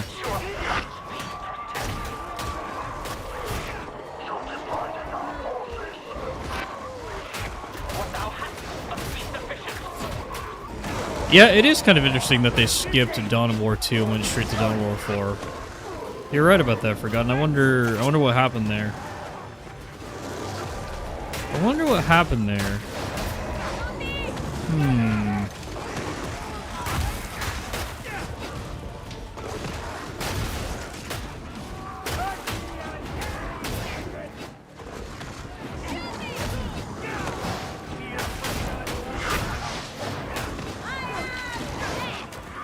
Yeah, Mr. Z-Man, I'm kind of the same. Like, for me, I don't really do much strategy anymore. I grew up on strategy games, and I was pretty competitive in StarCraft 2 for a while, and Warcraft 3. But I think I really enjoyed Warcraft 3 because it was also kind of an RPG. every time you hop into Warcraft 3, you have to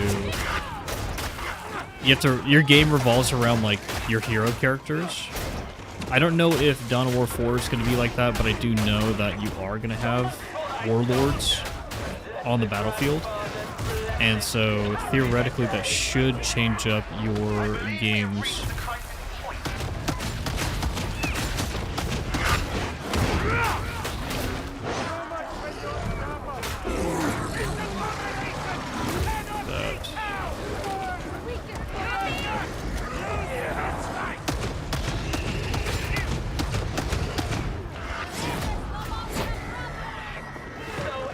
Ah! Okay. Should drop a model or army channel in your Discord. We used to have a, yeah, we used to have like an art channel. I should bring that back. Not to tarnish admonition with thy failing.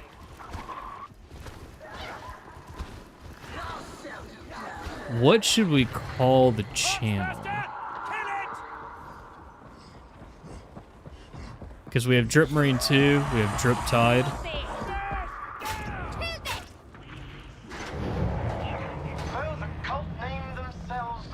Tabletop, Drip Top,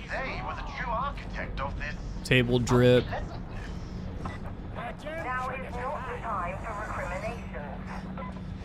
Very kind but untrue. There will be recriminations enough to last a lifetime. You can heal here, fanatic, if you must. That bridge is active.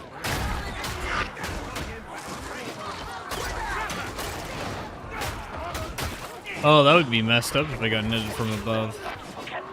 Hello?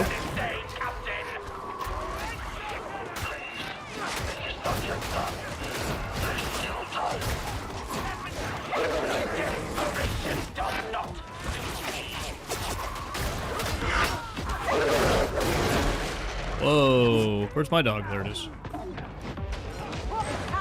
Trying to see if there's a boss up here, dude.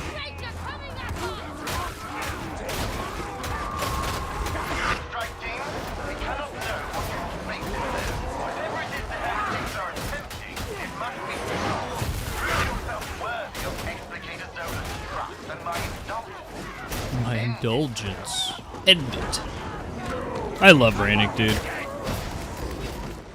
I can't wait for Dark Heresy, because I just love the Inquisition so much. Dude, I want my dog to get on that Rager now, but it's taking forever.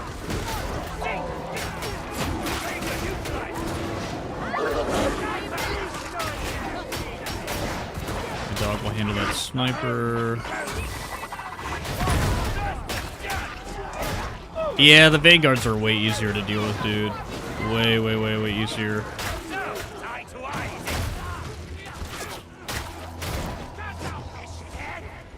There's a demon host. Oh boy.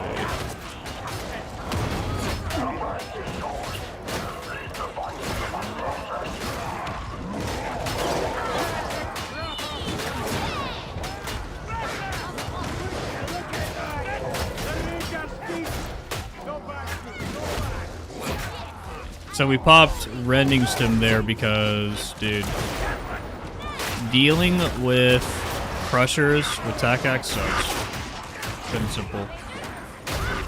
For us, it's a little better because we can put Brittleness on them, but that's still just one at a time, taking them out.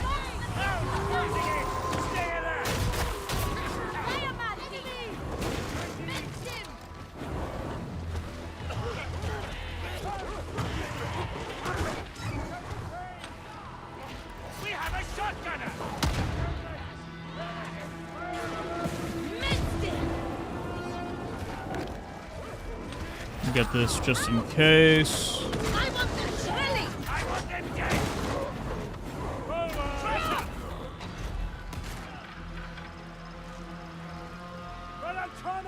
Oh my god, Forgotten, thank you so much for the 20, bro. You gotta jump on and test the theory about Vanguards. If you're incorrect, I'll be coming for those pixels. Dude, yeah. Strike team, silence, please. Now. You need to fucking get home, bro, so that you can actually get on your fucking battle station again. Instead of playing on a freaking iPad. But thank you so much, bro. Thank you, thank you, thank you. No, the Vanguards really do feel easier to deal with.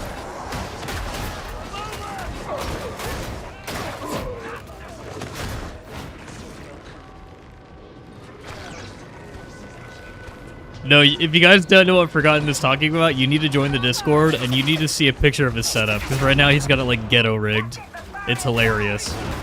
It's freaking hilarious, dude.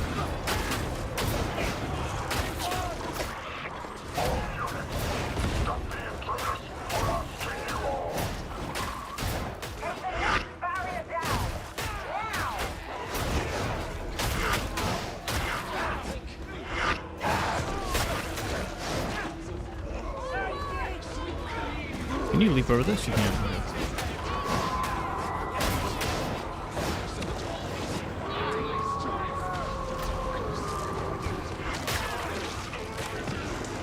Look at him.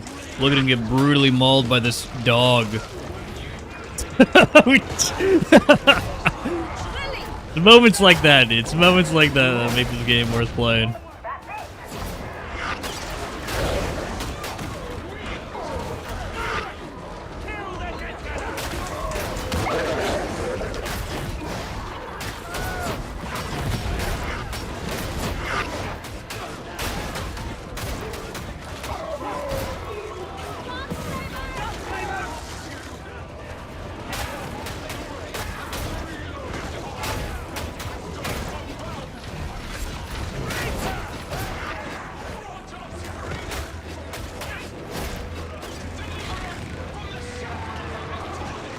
There you go. Well, it's really more about us just talking about Warhammer and stuff, to be honest.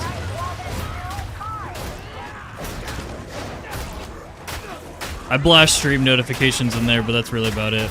That's also where we have all of our, so if I ever get any, like, keys or anything, guys, like DLC keys, game keys, etc., etc., we do giveaways. So we have contests.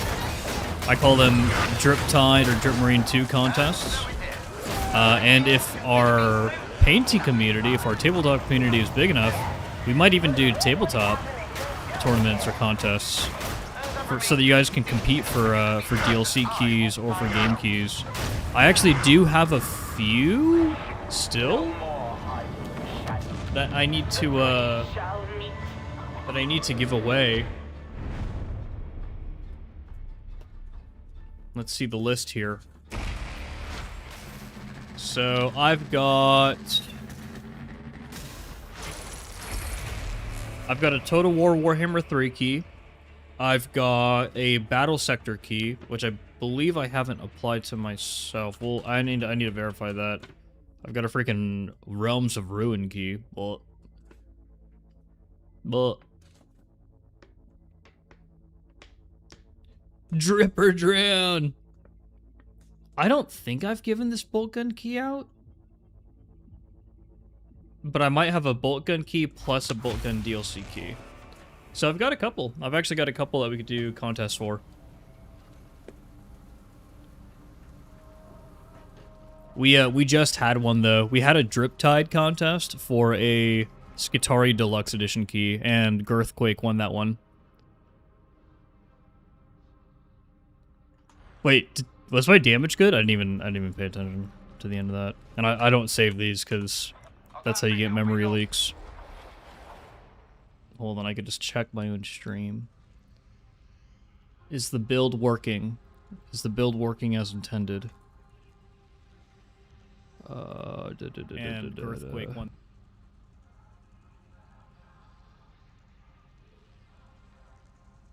Damage was good. Okay. Damage was pretty damn good. Good.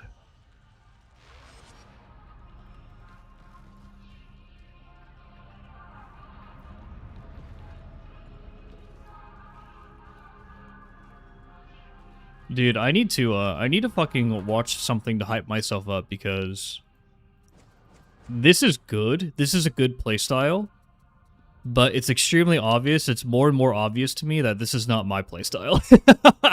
Like, bro, I am falling asleep over here. Literally, like, it's just, this build is so easy. I can't wait to share it, because it really is just, it's that easy. Like, it's, dude, holy moly. What a, so I did a 40 yesterday.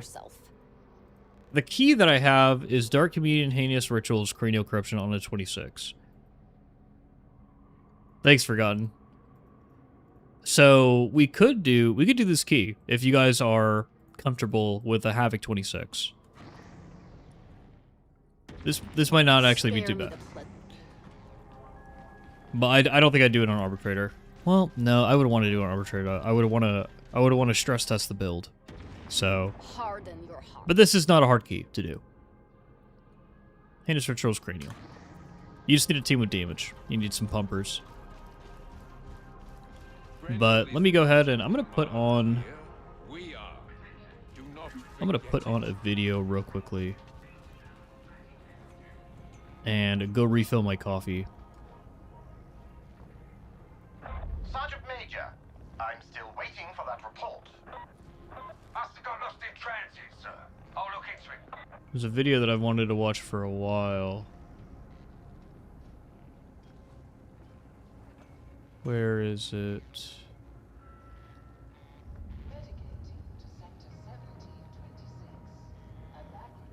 It's not a Reginald video. I think it might actually be a Mr. E video. Yeah, okay. Oh my god, this is a 17-minute video. Mr. E, I'm not watching this. You're insane, dude. You're insane.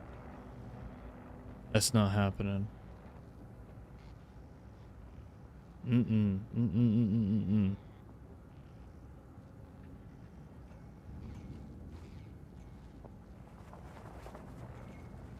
What's your build, Cloaker? I feel like I've tried any and every build. I've done everything. This is Havoc 40 viable, dude. Like, this is not... If you're going down in Havoc 40 with this, it's probably because you're not dodging. Or you're getting trapper netted or something.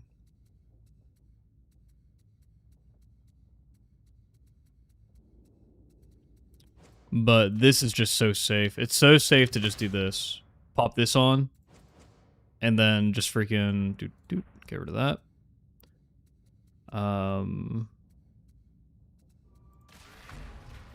Build into that. And then build into... You could do Retaliatory Force, or you can go into here. But I like Retaliatory Force. This is such a safe freaking build. And because you're using dog and dog bleed specifically, you get so much extra freaking damage on it. Because Retaliatory Force is actually easier to proc than people think. Because you can perfect block gunners. And so you could time perfect blocks around gunners with the shield and just pop this constantly. It's so stupid. This is a really easy build. I like this though because you get the points for this, and you actually get decent damage with attack axe. Oh.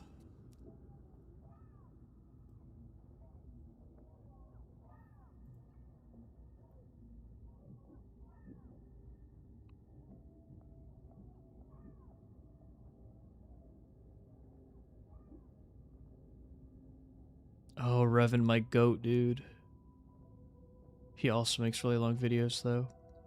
Man, what happened to 10-minute YouTube videos? You know what I'm saying? Those are perfect for breaks. Those are perfect. Yeah, Ignatius, so what's literally happening to me right now? Also, hey, Harry Balls, how you doing? What's literally happening to me right now, dude, is the Arbitrator is so easy to play that my mind is brain fogging. I'm literally like, I'm not falling asleep, but I can't hold a coherent conversation with you guys because I'm literally just brain draining myself.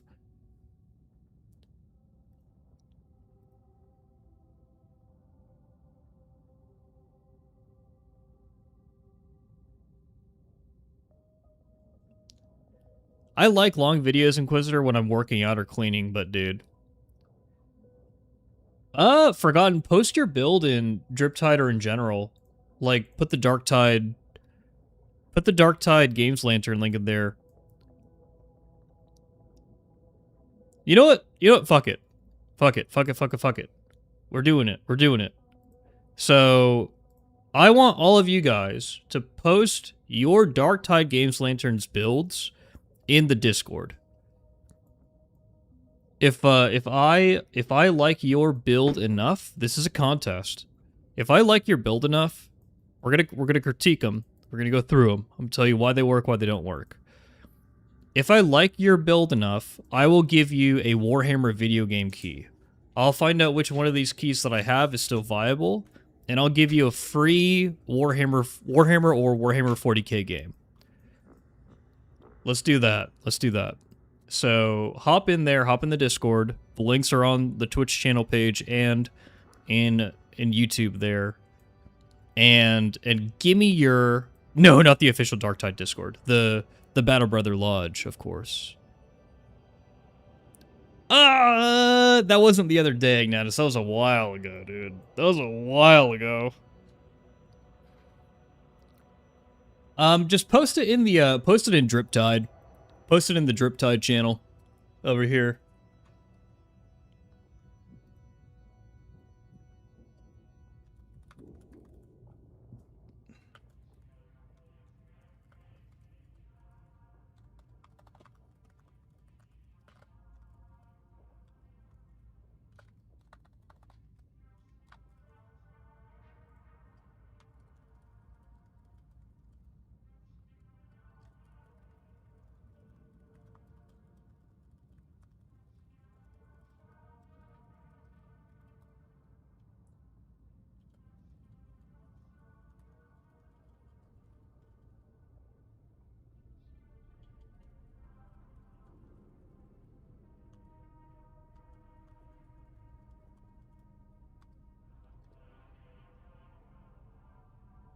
There it is. Okay, I put the call out in the announcements channel, so more people see it.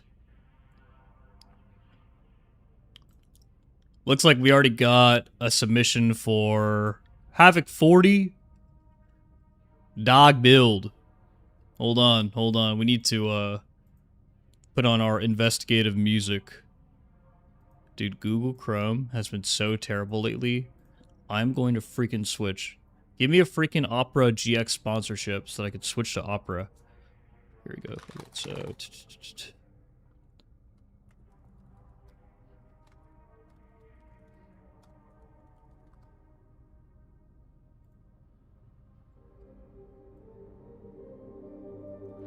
okay, we need to mute this.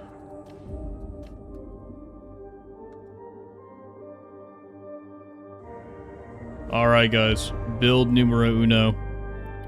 Havoc 40 cop. So, shock maul, mobility dump, bolt pistol, mobility dump. I would actually say with a bolt pistol, I do stability dump because mobility gives you a little bit of extra sprint speed, which is very crucial. Thunderous on the shock maul with execution. That's a decent choice. I take here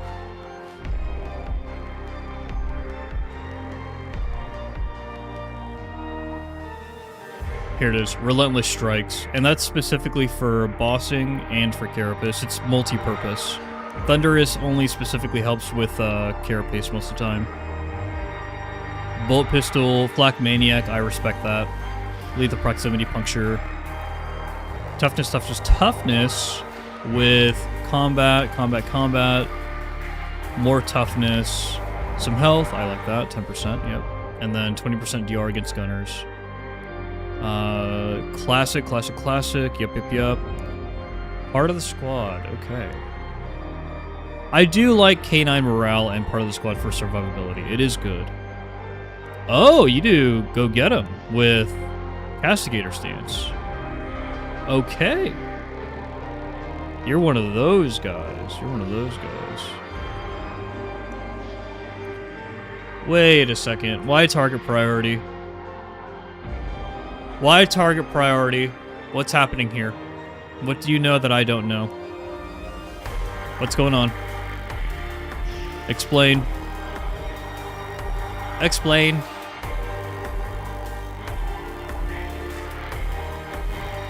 What's happening here, Cloak? What's happening?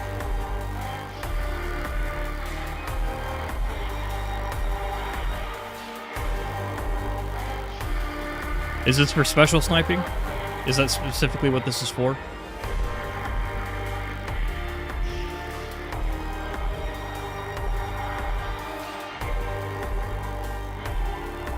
Oh, well, it doesn't have to be a meta build. It can be a fun build.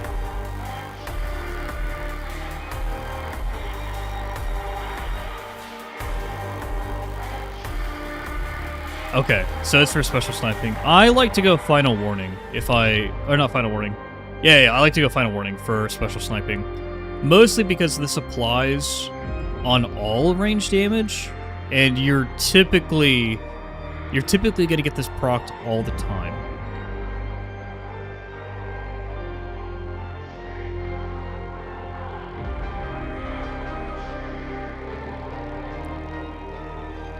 One thing I will question with this is, and I've seen it. I've seen it in Havoc 40 all the time.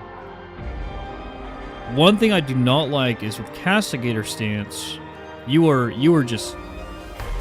Oh my gosh, you misclicked. It's final warning, isn't it? You take final warning. Yeah. I was about to say, because target priority is not it, bro. It's not it. So I respect the Castigator stance pick. This is truly a mindless build. We love it. Target the weak. Target the weak. Target the weak. Oh, okay, gotcha. I mean, yeah, that's good too. Just more damage. And this goes for the whole team too. This is really good. So I would say, True Grit, yeah. This is kind of the build when you're using Castigator stance where you want to run True Grit. I don't run True Grit in Havoc 40. I know that it'll save your ass, but I'm a dodge slide enjoyer, so I don't run True Grit. And I run Forceful. I have a lot of toughness DR and toughness or freaking recovery. But yeah, if you're gonna run Castigators, you pretty much have to run Execution Stance or Execution Order with Mallocator. You can run Terminus Warrant nowadays. There is a cooldown component here as well. It's Obstinate, and this is actually very easy to keep procced. This has 100% uptime, because spending stacks with Terminus Warrant is very easy. Very, very, very easy. But Execution Order, in my opinion, gives you more survivability. And more long-term gains of keeping protocol.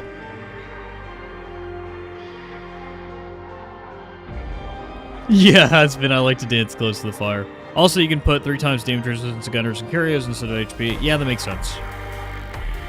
That makes sense. Okay, not bad, not bad. Let's open up ovals here. So this is Braced, Auto Gun, Enjoyer, Arbites. Also, guys, these don't have to be Arbites builds. You don't have to do an Arbites build. You can do whatever. I want to see all your builds.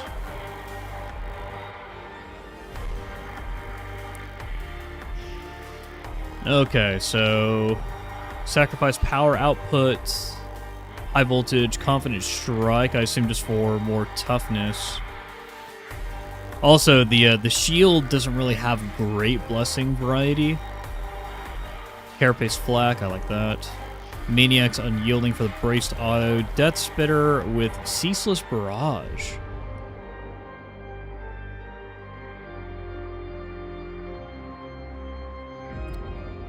This makes sense, but I don't see it ran too often.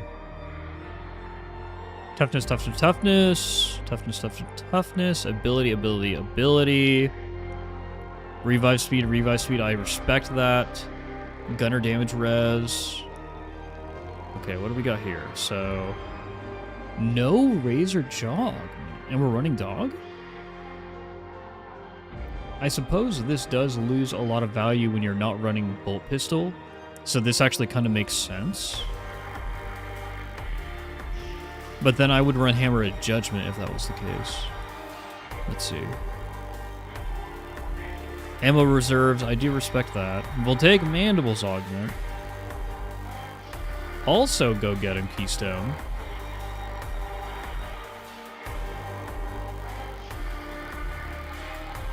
Oh, so we're leaning into range. Castigator stands with Writ of Execution and a Blessed Armament. So we are 100% leaning into ranged. More clip size, Rebreather. Terminus Warrant, okay, okay. Don't really need the crit. I respect this choice too. Oh. I see what you're going for here. I actually kind of like this. My only issue with it is that when you're going with a ranged arbitrator build, like obviously you take ammo belt, but dude, the arbitrator has no ammo efficiency. This is New Sphere. Yeah, this is a New Sphere from Mechanicus Forgotten. Mechanicus has some great soundtracks. One thing I will ask, Oval. So this is a for fun build. You're probably not bringing this into Havoc 40. Why take True Grit? Why not take Final Warning? Because if you take Final Warning, you could just get 15% more braced autogun damage. And just do so much more with the braced autogun. In fact, I would actually go as far as to say I would take Lone Wolf with this. This is actually something I would try. I would try to take... Can the Arbitrator use the infantry autogun? So you have the braced. Oh, you can use the infantry autogun. Dude, I might try this. Oval, your build is in the number 1 right now. Just because I want to try this. I want to try this for myself. Cloak, no offense, this looks like a great Havoc 40 build, but this also looks like a very boring Havoc 40 build. This is what a lot of arbitrators kind of run in general. Especially bolt pistol dog is just it's too good, right? It's too good not to run.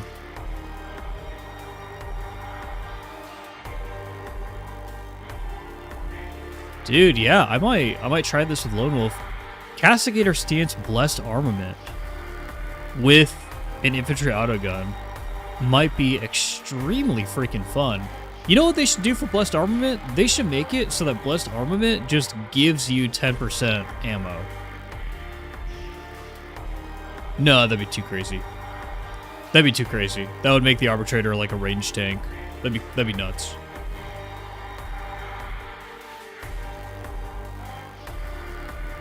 Forgotten, it is, yes. It is viable for Havoc 40. It is viable for Havoc 40.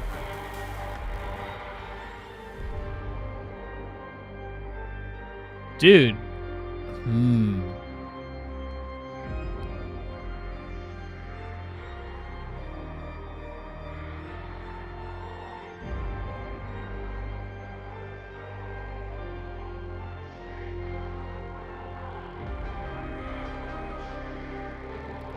I don't know if I'd use the shield with this. I think I'd use Shock Maul with this. The RBD Shock Maul.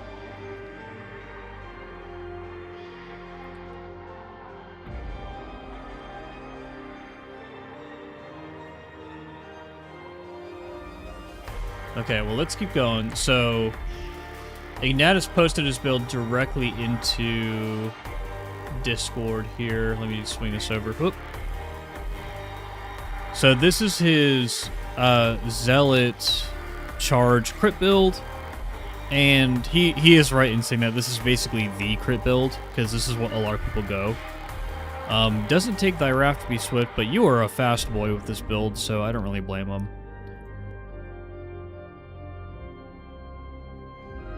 I will say I've really warmed up to Purity. I think Purity is just the best Zealot aura because of what it brings to the table for every freaking situation, especially for Havoc. But I know that Ignatus puts work in with this build, so I know that it fucking works really well. Ignatus was actually kind of the person who convinced me to stop going to the right over here when you're building into Fury of the Faithful, because you just don't need anything over here, dude. Especially depending on the weapon that you're using. If you're getting crits, then Invocation of Death is good enough. You don't need to build over here. And so you can save those points and put them elsewhere.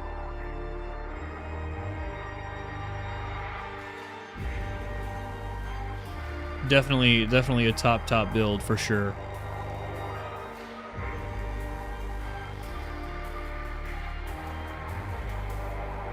Okay, low tier Tari. Oh my goodness. Oh my goodness, what's happening here? Okay, yeah. The melee package. No new Spheric Command? No new Spheric Command, bro! Sir, the Skitari's been out for at least 5 days. You don't know the new Spheric Command is meta? What's going on? What's happening here? Hold on, I gotta take a break. I gotta take a break from this. Hold on.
Okay, my coffee is brewing.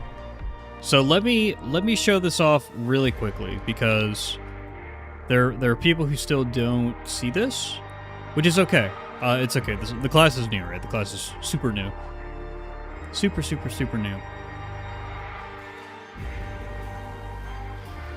So, Guy, let me show this to you. It is It is nuts. New Spheric Command is phenomenal, especially when you're building with redline capacitors. Now you have to never run New Spheric Command on principle. Dude. Until they nerf the amount of capacitance that New Spheric Command costs, New Spheric Command is going to be a must include. The Artificer Service Skull is already a very good blitz, but New Spheric Command makes it better than the Zealot Knife. It makes it better than Brain Burst. It makes it a bit like, dude. So, we have New Spheric Command on this build. I only run one build because this is just the best build. Just kidding, but Artificer Service Skull, New Spheric Command. If you want to, you could do something like drop DR, drop damage resistance, and pop this into the Medicaid Service Skull. You know, if you're in your bottom tree because you want to do more melee stuff, cool. But what New Spheric Command allows you to do is, even in a Havoc 40 Psychanium, this is not a Havoc 40 Psychanium, but even in a Havoc 40 Psychanium, you can kill any special on demand at any time. All you gotta do is mark them. You've got a trapper coming at you while you're gaming. You know, you're over here, you're gaming, and you're just killing specials. Killing elites, killing specials, killing elites while you're gaming. So you're doing damage to two different sources at the same time and eliminating specials for your team. In Havoc 40, these plasma gunners also die to New Spheric Command. And again, while you're gaming and you're getting capacitance back and everything, this is really at no cost. At no cost to you. It is so good.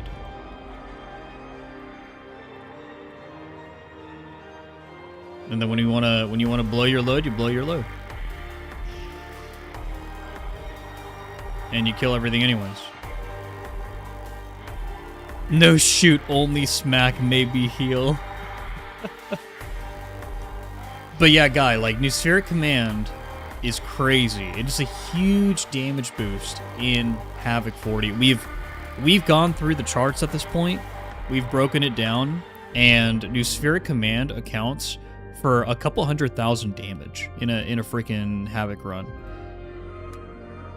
Because if you think about it, if you're doing this 100 times in a run, or this, or this, or this, or this, if you're doing that 100 times in a run, that's 100,000 plus damage. Especially if you're constantly marking gunners with it. That's 100,000 plus damage. That's nuts. That's crazy.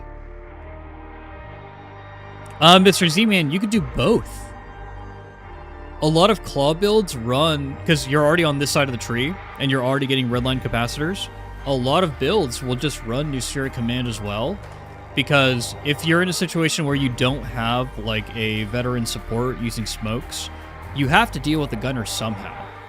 And what New Spheric Command will do, and you can't really see this in the Psychanium, is it will kill the gunner, and then it will continue to shoot the shooters. Like, it'll have that enhanced attack speed, and it'll continue to shoot the shooters. It is a lot, dude.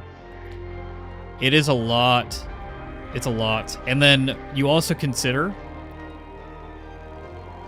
let's go full damage here. Big dick. Let's give myself some stacks here. So the Skitarii, when you're not using Cord Claw, has pretty poor boss damage. But all of a sudden, when you're using New Spheric Command, you have pretty freaking decent boss damage, dude. With something like the Combat Blade, because we're burning and we're bleeding this target, and the Service Skull is just pounding it. And so it's almost like you have 3 dots going off at the same time. Is there any nuance to the Flamer Skull? The nuance is that it sucks. The nuance is that it sucks. Yeah. Yep. But, yeah, new start command, always run it. Always.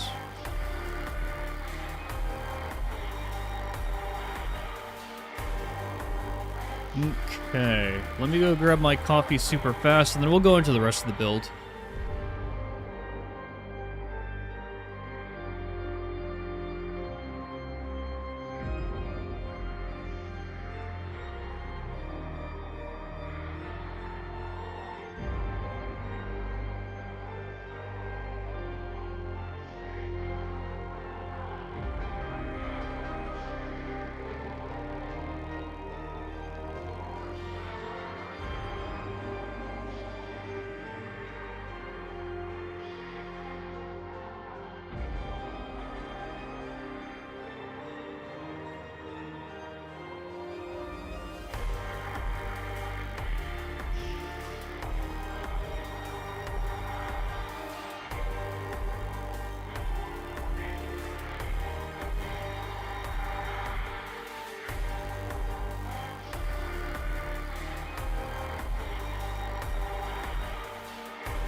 My yelling woke my cat up. That's funny. Okay. Switch to something more chill. So let's go through the rest of this build, right? So, it's a Cord Claw Strike build with a lot of the melee talents. I assume this is so that we can make the Transonic Blades better. On the Transonic Blades, we've got Flak and crit hit damage with Perfect Strike and Shred. Phosphor Blast Pistol. So we're building into crit a little bit here. With reload speed and flak damage. What's your dump here? Cleave efficiency. Yep, that makes sense. Oh, Mr. Z-Man, this is your build? I thought this was Guy's build. Damn, this is a low tier build. Holy shit, bro. I'm sorry. The no flux conduit buildup and capacitor reclamation. Mr. Z-Man, are you trolling us? Is this something that you've seen and then you were like, yeah, bro, we gotta fucking share this? Well, let's pick this apart and just kind of explain why certain things just don't work and why you shouldn't build into certain things, because this is a good example. So let's start with the weapons. Critical hit damage and even perfect strike. You don't really need these. You really don't. This is building into crit and everything. You actually use this for Havoc? Mr. Z-Man, why do you use this? Explain. Because I would just put, dude, I don't know if this is doing you any favors on the damage side of things. I like your setup here. I understand this. But not running Unyielding when you're also doing Infernus, to me, is an interesting choice. That is an interesting choice to say the least, sir. Additionally, how's your capacitance generation without Flux Conduit buildup? Because you're already critting so much. I suppose you got Satiated Steel, of course. Medicaid Service Skull, awesome. Redline capacitors with augmented power cycle and reactor coil recharge are they're gonna do you some good.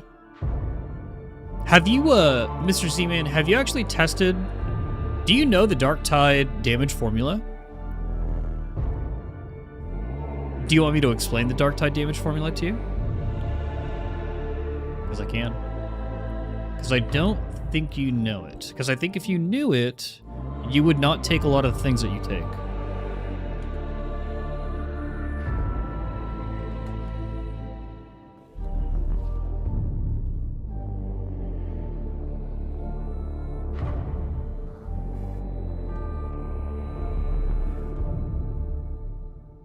Yeah, let me pull it up for you here. Okay. This is the Bible.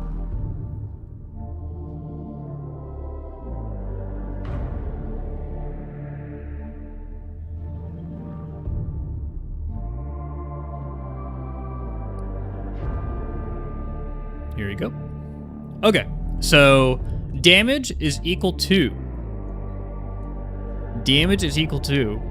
buffs times hit zone modifier times power distribution times armor damage modifier times power level multiplier.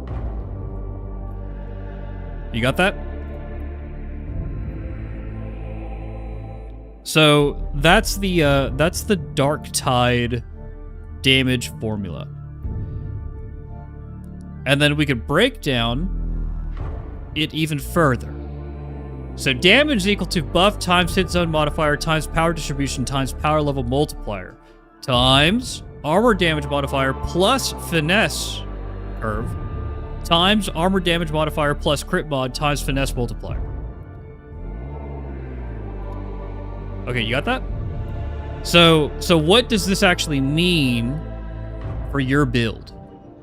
What does this actually mean? This means that for your build, this 10% increase melee crit damage and this 10% increase melee crit damage here, this 20%, that's not actually what that means. What that means is you're actually getting more like 5%, not 20%. And it's the exact same for Sure Shot Cogitator Sync. You're not getting 25% increased damage just because you take this. You're getting more like 7% increased damage because you take this. And 7% is not significant. It's very weak. Extremely weak.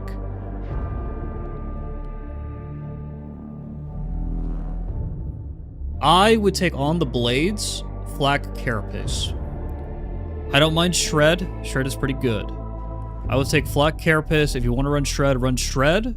But the more valuable thing to take is going to be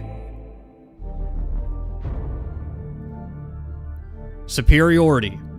10% melee strength for 5 seconds on a leader specialist skill, stacks 3 times, deteriorating 1 at a time. Because even just 1 superiority stack will give you more of a damage increase than your crit damage increases.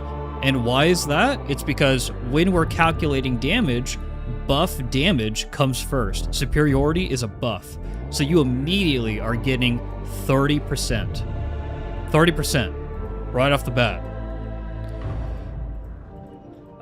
Gar, you could do crit chance and carapace, because I don't think the transonic blades, because with the Skitarii tree, you can very easily get 60% increased damage, like 60% damage buff. Which even with this build, we actually do get it, because we get it from Channeled Motive Force. We get 15% here. You get 12.5% strength here. And then you get 25% increased strength here with Advanced Power Management. And so you're actually clearing a lot of flak armor breakpoints, even in Havoc 40. And then you're also getting 15% here and here for your heavy attack specifically. So you don't necessarily need flak damage increase. You could do crit carapace. You can do carapace unyielding, whatever you want to do.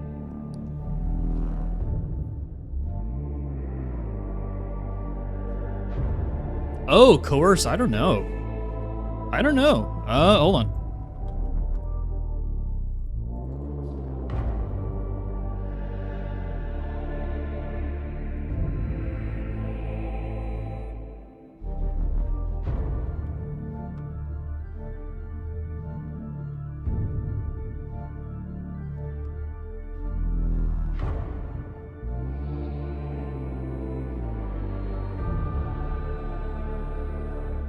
It does not. It does not proc on the claw. It does proc with New Spheric Command. What the fuck? What the fuck, dude? That's fucking crazy. Holy moly, that's actually fucking huge. That's an easy way to keep that up. So you could just always have 30% strength on the Transonic Blades. Bro. What the fuck? Dude. Interesting. Okay. Okay. Nuspheric remains go. Exactly, dude.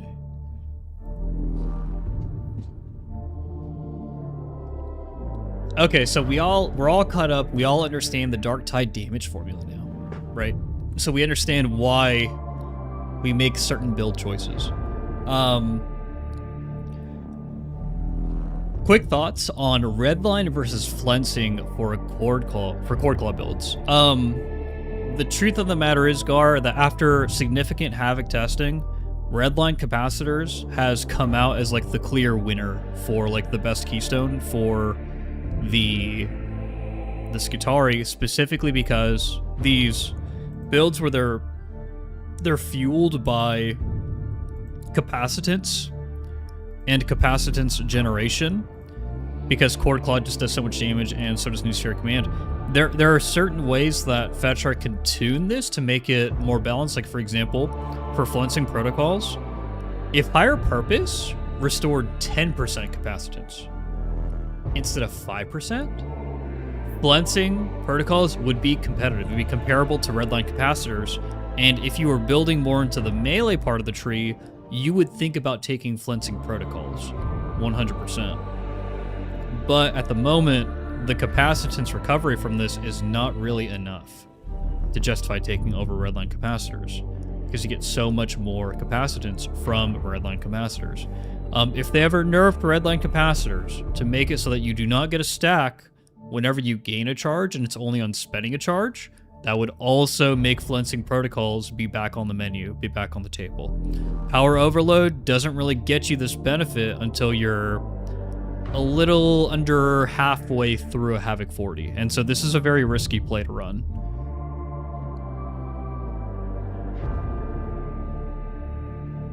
Oh, really, Gar?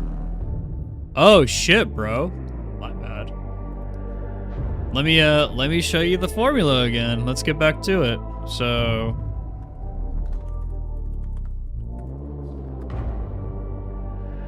let me pull it up.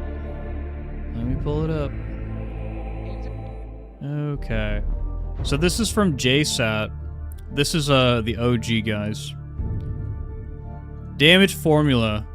Okay, here it is. Welcome to school. Welcome to class.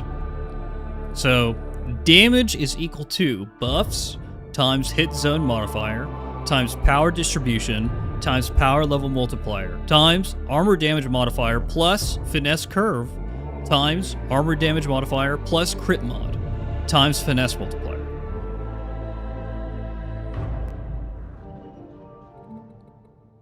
No, after the formula, spoke about getting damage here and damage there. Oh, gotcha.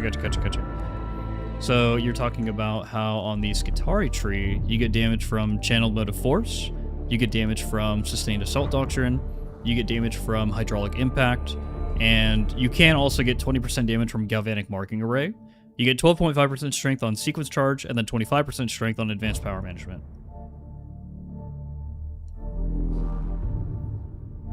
So those are where your damage buffs are coming from on Skitarii. That's why you don't really need flak. That's why you don't really need flak on this. Excuse me.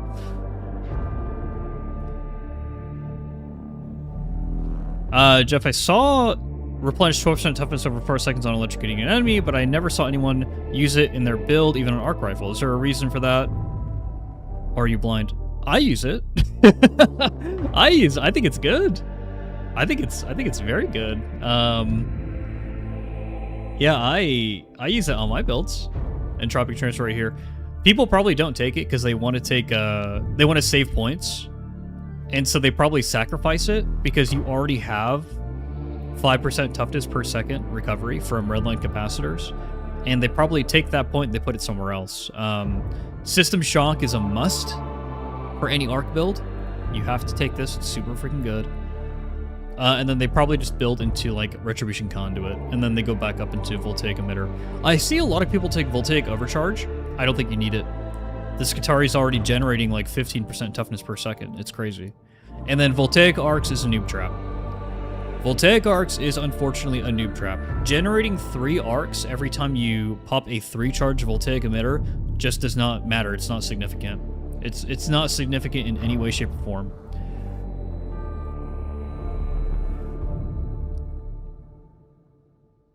System Shock is a must for crit builds. Not even just crit builds, Gar. So System Shock, what it will do, and a lot of people don't know this, is it puts 40% brittleness on crushers. And so without any buffs or anything, we're just going to open up on these crushers with a 3-charge voltaic emitter.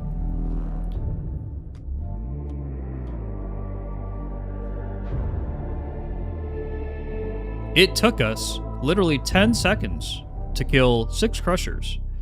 And this would have been faster if we were in the middle of a horde, because there would be more arcs. There would be way more arcs. But you cannot generate arcs with the arc rifle unless you have voltaic emitter. I see people doing this. I see people doing this number over here. They do this, but they're not actually generating any arcs. It doesn't do anything. And so they're literally sitting here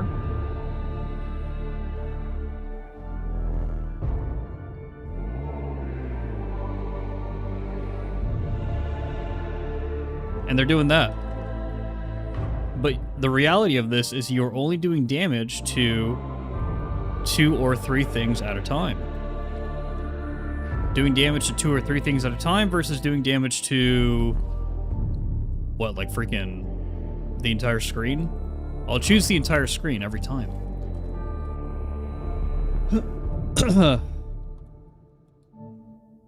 Why don't they take the filler out of these trees? The Skitarii tree doesn't have too many fillers, or at least the way that I build it. I value every single point in this build. Every single point. Every point has a purpose. For the other classes, that's a different story. Way different story. You have a lot of tax nodes everywhere. Yeah, for me, this right here, this is like a significant choice.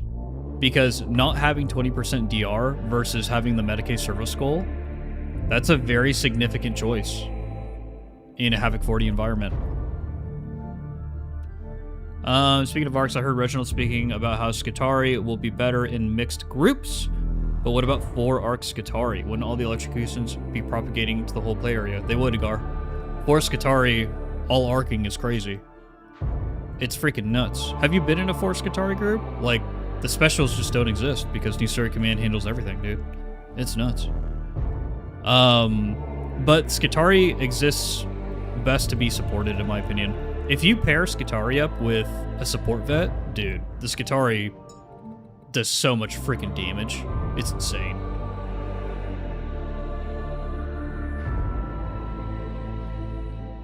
Cordclaw Skitarii, that can just go wild in a Havoc 40 environment with Smoke Grenade Vet supporting them. Dude, it's all ogre. It's all ogre.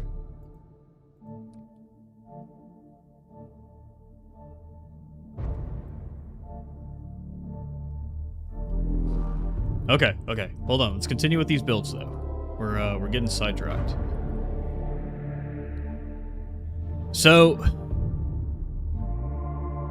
I understand why people don't take galvanized coating. The Skitarii has a lot of crowd control, so a lot of people just don't see the value here. I think that the capacitance recovery ability modifiers are all must-haves when you're running redline capacitors. You could probably skip out on like 1 of these 4, but not 2 of these 4. Just 1. I would not take Sure Shot Cogitator Sync in any build. None. Because this is not a significant damage increase at all. I would take this out. I would replace it with Ammo Cell Augury if I was going to make any correction to this build just on the spot. Adaptive Combat Calibration, also kind of a questionable choice, just because the Transonic Blades already have very, very good cleave. Also, think about it this way. 30% melee cleave versus 30% strength via superiority. A lot of you guys don't know, so strength is damage, impact, and cleave. It's all of them. That's why the strength we get from sequence charge and from advanced power management is so valuable, because strength is all of those stats. It's really good. And so you just don't need adaptive combat calibration. You could take something like Last Stand Relay and then Flux Conduit build up.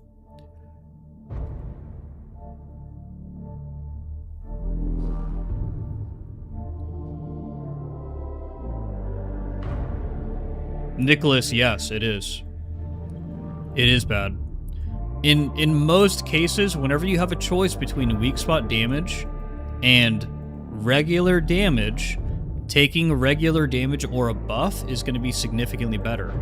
The best example of this is actually on the veteran. The best example of this, dude. This is classic. This is a classic example.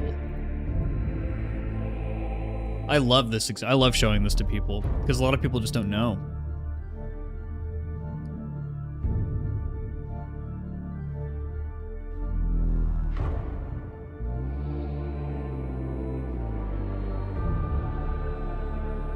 Someone building a dagger might consider it, Nicholas, but with the dagger, there are other considerations. For example, in a Havoc environment,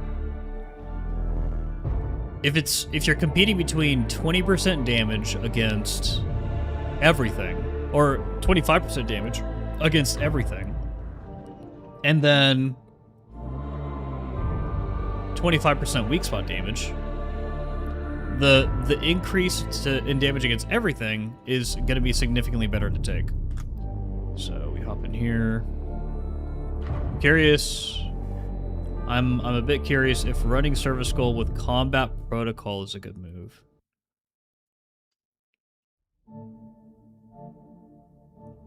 What's Combat Protocol again? What is that? But I don't have the talents in front of me. I don't know them all off the top of my head. So we're gonna pull out our power sword here. We've got Flak Unyielding on it. I need to equip the correct build. Okay, so here is my support build. And on my support build, I go back and forth all the time between certain things. The power sword is a finesse weapon, has the finesse stat on it. So if I wanted to take fully loaded, then I might have to give up these points over here on the right side of the tree, and probably something like trench fighter drill or something. Whatever I have to give up to get over here, we would have to do this, right? And so that gives me 30% weak spot damage.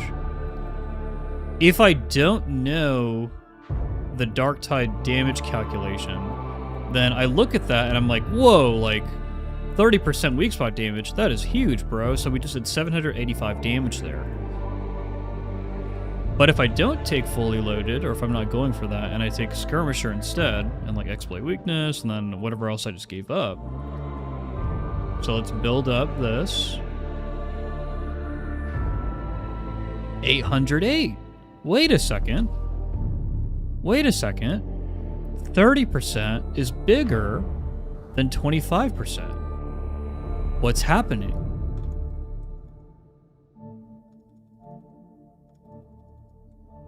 It's this. This is what's happening. This is what's happening right here. Is the finesse curve right here on the bottom. I don't know if you see my mouse. So armor damage modifier plus finesse curve. Finesse curve is an additive modifier. And so you're not getting as much of a boost as you think you are.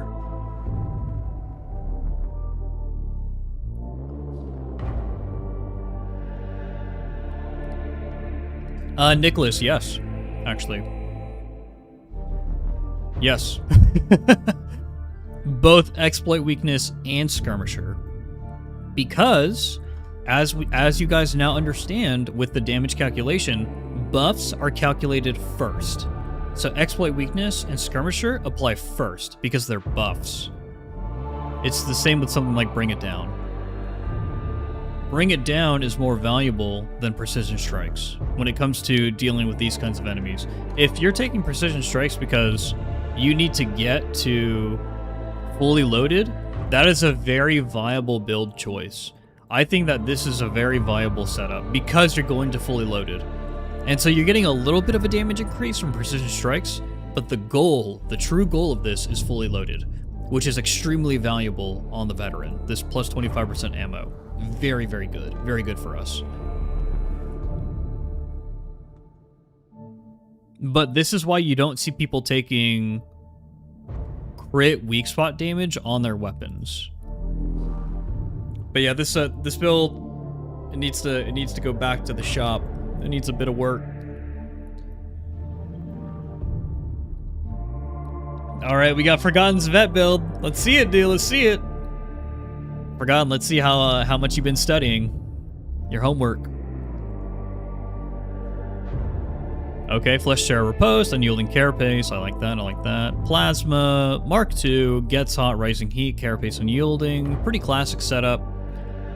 Toughness. I assume Toughness. Ability, Stamina Regen, Gunners. Okay, so he's got my setup. I love that. Classic with a knife, classic. Withering Fire instead of Field Improv. That is certainly a choice. We go for the full grenade package, building into range damage boost with Precision Strikes, but no fully loaded. Nuh-uh, we don't do that here. We don't do that. You can save yourself 2 points here by getting rid of this if you're not going to go for fully loaded. Get rid of Precision Strikes, get rid of the range damage boost, and just get Skirmisher. Just go into Skirmisher. I like the taking both the toughness nodes. I actually do this sometimes whenever I feel like I'm having an off day and I just want more toughness. I'll take both these. It's really nice. But yeah, this trapped you. This trapped you because you didn't know the damage calculation formula. But now you do. Now you do. So you're going to take Skirmisher, and that's going to give you 1 extra point. And you can put that point into On Your Toes, which will give you much more survivability in a Havoc environment. You can put it into, One Motion for faster weapon swap speed. You can put it into Always Prepared to auto-reload your plasma, like Agile Engagement for even more damage. That extra point is going to be really valuable just because you kind of understand the game a bit better, right? Yeah. Already making improvements, guys. Already making improvements. That's why we do this stuff. All right, we got a skitty. We got a skitty. 3 skitty. That'll be 3 skitty, 2 fitty. Oh, building heavily into the crit. Riposte Shred. Carapace Unyielding. Heavy crit. Plasma gun. I love me my plasma. Carapace Unyielding. Rising Heat gets hot. Okay, yep. Toughness, Stam, Revive Speed, Ability Generation, Gunner Damage Resistance, Stamina Regen. Kind of take everything. Nice. I like this. I'm glad I'm 2 for 2 for making Jeff speechless. Mr. Z-Man, thank you so much for the 20. I really appreciate it. Thank you, thank you, thank you.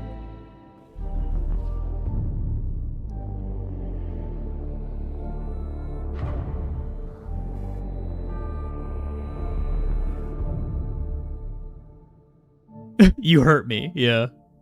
Okay, so getting to the actual build here. So we are doing flensing protocols. I respect that because maybe you want to build more into the weapon damage side of things. Gunsmith on the plasma, amazing choice. Love it, dude, love it. It's like weapon specialist on veteran. Cord Claw with Newspheric Command, thank goodness. Sequence Charge. Residual Current Buffer. Sacrificing Augmented Power Cycle. How do you get your capacitance back with this? Elite kills, I suppose, with higher purpose. Oh, you're putting a lot of faith in not getting hit. So, I don't like flensing protocols in its current design because Taking damage also means taking toughness damage, specifically in regards to this keystone. Hi, Karina. Welcome. And so you're going to lose your Flensing Protocol stacks really fast. Really, really fast. If you're getting hit by anything, including gunners, right? And so that's why people take something like Enhanced Capacitance Protocols. The build pathing here, you might be able to be a bit more efficient with it because you're already taking Threat Detection Imperative and Galvanized Coating. So I wonder if we give up something like Sequence Charge and give up Residual Current Buffer for Enhanced Capacitance Protocols, or so that you could take Augmented Power Cycle.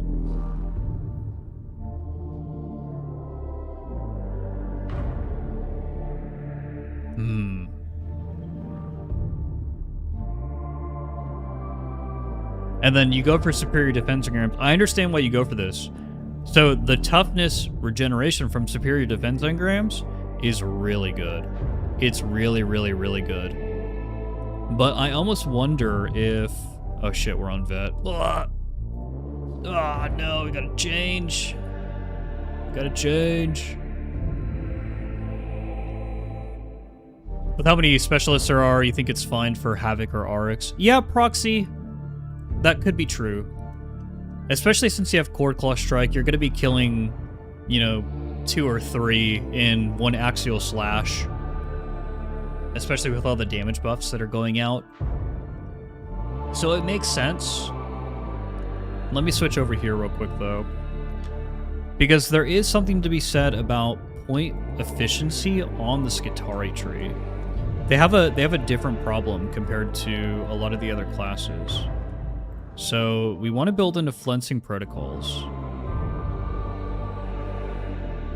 At least we don't take Sure Shot Cogitator Sync. So we understand damage calculation.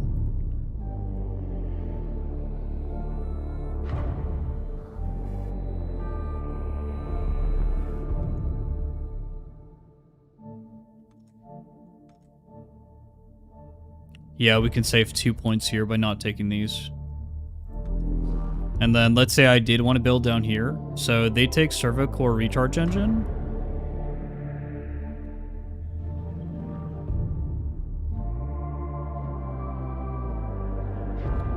This is where, because we're not taking Sequence Charge and we're not taking Advanced Power Management, this is where I would rather have Adaptive Combat Calibration rather than Servo Core Recharge Engine into Uncapped Arrestor and then Foe Render Creed for a little bit more cleave.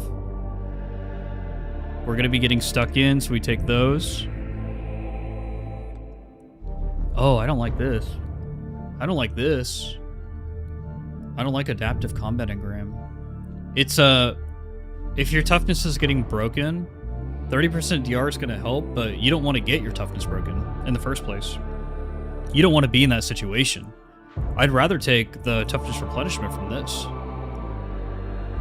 This is going to give you 7.5%. Wait. Around 6.5% toughness back per kill, I think. Obviously, this would be significantly more. But I take Hydraulic Impact here. Especially if we're going with the Transonic Blades, because your heavy attacks for the Transonic Blades, very good. Very, very good. Okay, so this is what we're taking currently.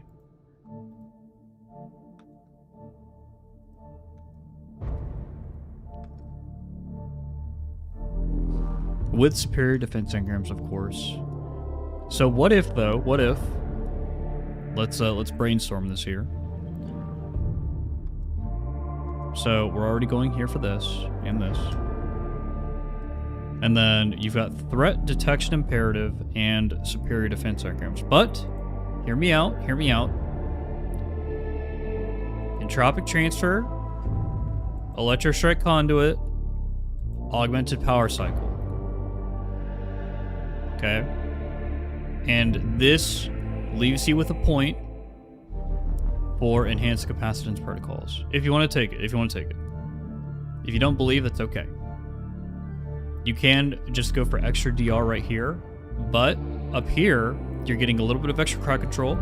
You're getting 12% toughness over 4 seconds when electrocuting an enemy, and then you're gonna get this augmented power cycle, which is gonna give you much more capacitance for Nuceric Command and for Cord Claw Strike.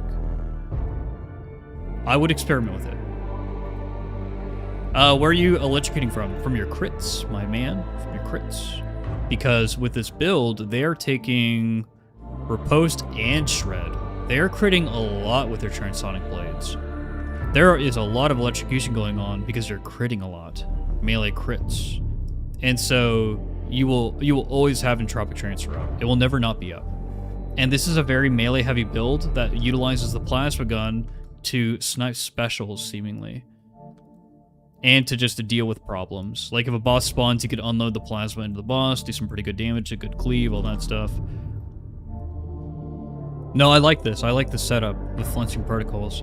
I would make these personal changes. I would go for augmented power cycle because this, guys, this is going to be an amazing amount of capacitance over the course of a run. This is going to be more capacitance generation than Radical Recharge and Flex Conduit buildup because it's passively happening. It's passively happening. Yeah, I think this would work. I don't think you necessarily need enhanced capacitance protocols, mostly because you get a stack whenever you get an elite or special skill. You get 2 stacks, actually. So, yeah, you could run this. Dude, you can totally run this. You got Plasma Gun. You could totally run this. You're going to get elite and specialist skills. You're going to get them for days. And Nuceric Command. You know what? Yeah. Yeah, I don't think you necessarily need enhanced capacitance protocols. I think you can keep your fluncing up without them. So that kind of leaves the question of where would you put your last point if this were you, you know? Would you get the extra DR from Residual Current Buffer? The extra 20% DR from Threat Detection Imperative, which is extremely good because it procs on any kills. Do you want more damage from Mobian Conductor? And then in this case, you could get rid of Entropic Transfer and Electro Strike Conduit and build back into Superior Defense Engrams and then Threat Detection Imperative. There's so many different ways to build this. The Plasma Gun is such a versatile and great weapon. So I love it. I love it. I think that, yeah, you've got your personal touches with this build. I just think that you should work Augmented Power Cycle into your build somehow. That's the only thing. That's the only thing, man. The one thing.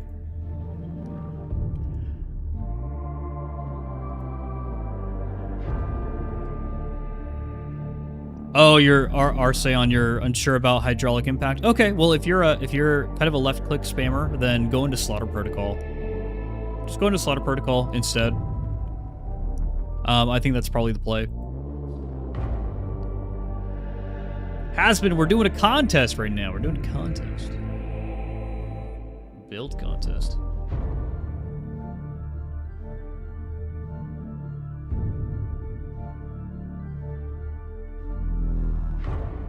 Oval submitted another build. That's not how this works, Oval. You can't have 2 submissions.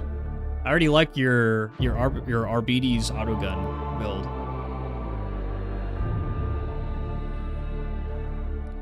Okay, shield plus pocket rocket from Punk. So shield, high voltage, opportunist, carapace and yielding, bolt pistol, puncture running gun. Interesting. Okay, flak maniac, health, toughness, stam regen, block efficiency, revive speed, combat. Whoa, okay. Okay, this is a build path we don't traditionally see.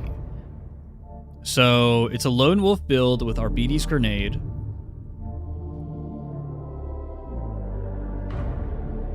Building into the Lone Wolf package is what I call this. Yup. No adamant will. Okay, interesting. I see this a lot, actually, because people don't really value the stun immunity. I do. I like it. Target priority. Really?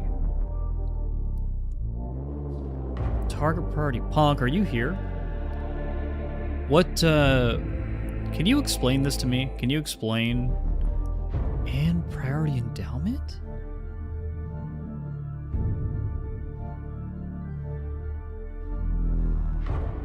On the bolt pistol?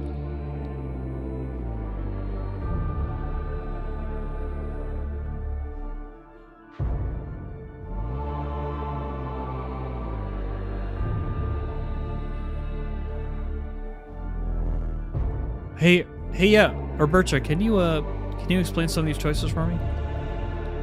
Sometimes it could be me. It could be that I'm not grasping the vision. I don't see the vision of these two talents here. Because for me, I just like having it without needing something to proc it. Oh, okay. So you like the passive benefits.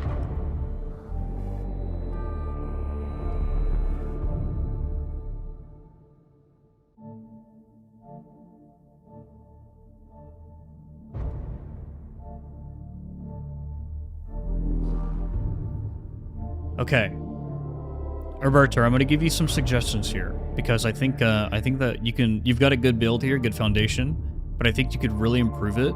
Since you're taking RBD's grenade, I would consider running lethal proximity. I'm on Skitarii, so I can't show you. So I would consider Guard. Drop it in the Darktide channel, in my Discord. I get on the veteran here. So lethal proximity, what it does as a weapon blessing is it kind of gives you a 2.5 meter increase in many explosion related blitzes or effects. And so 2.5 meters does not seem like a lot, but it actually is. It's actually extremely significant. So if I go over here and I go to my bolt pistol, we do flak unyielding because bolt pistol also does very good damage to unyielding enemies. So lethal proximity. Point blank shots cause an explosion. Explosion radius increases by 25%. Not just 2.5 meters, my bad. Because 25% of like a Hive Scum RPG is a very significant explosion radius increase. It's very fascinating to build around. But a lot of people will take puncture and lethal proximity because it is super valuable. I have no problems with Flak Maniac because you're using the skill specials most likely. But that's going to help your RBD's grenade a lot. It's going to be so consistent. And it's a passive benefit. It's a passive increase. Walk it off and shield plates are actually the same thing. Pretty much. I prefer walk it off because you could just be sitting there not getting hit at all and you could just be like spamming pushes to proc this. Shield plates, you do need to get that block, which in a Havoc environment, this is happening. You're getting blocks, you're getting perfect blocks. So this is 100% going to happen. This is really a personal preference thing. I could see shield plates with the shield. Target neutralized though, I don't think you need this when you're taking forceful. Because Forceful is already giving you good passive regen along with shield plates. You could probably save yourself a talent point there. And build into something like Rebreather. Because Rebreather is another very good passive benefit where a lot of people, they take Corruption for granted. And when you have something like Rebreather, you could just stand in box gas. You could just stand in it and just keep fighting. It's crazy. The amount of damage resistance this is going to give you over the course of a Havoc run or just a regular Auric run is actually very significant. When you bust out the spreadsheets and you start recording every little bit of damage that you're taking, Rebreather becomes very significant. Priority endowment, I don't think that you necessarily need this on the bolt pistol. I can see target priority for the special sniping, although final warning is another passive damage increase, because if you're already hitting things in melee, you're just going to go ahead and get the 15% range damage increase anyways. And so you don't necessarily need target priority if you're using this specifically for special sniping. And then in the context of bossing or for fighting enemies in melee, I would rather just have Arbides Revelata, 15% increased damage after a successful dodge, because you're gonna be dodging that. You're gonna be hitting your dodge key. You're gonna get this, and it lasts 5 seconds too. It's pretty good. So a couple of changes I think that I would make to this for sure. But thank you for submitting.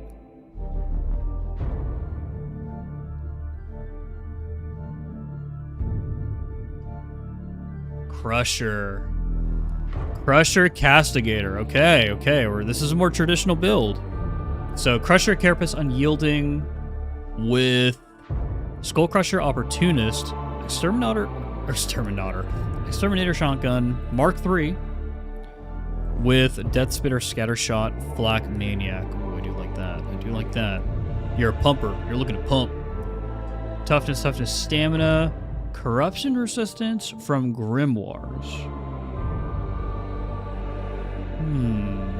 Do you know something that I don't?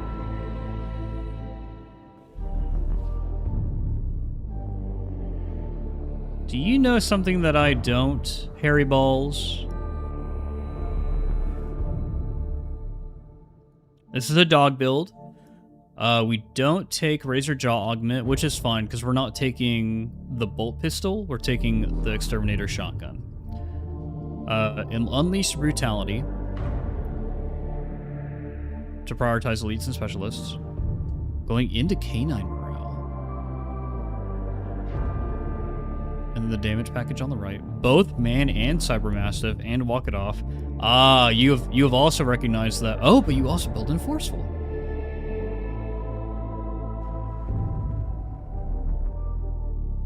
Whoa, this build is everywhere. Okay. No, you're fine, Harry Balls. I don't think there is normal corruption resistance for any DR on Curios. If there was, that would be one of the most popular types of damage resistance out there.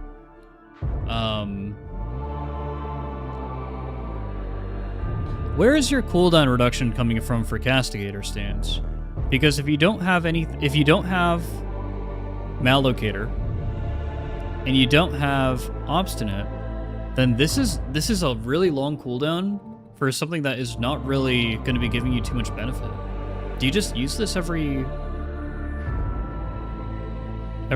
40 seconds or whatever? And you just kind of run with it that way? Because you're not getting it from Forceful. That's not what Forceful does.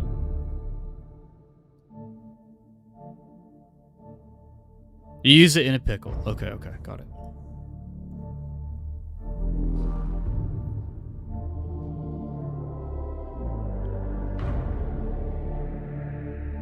May I recommend, because you are running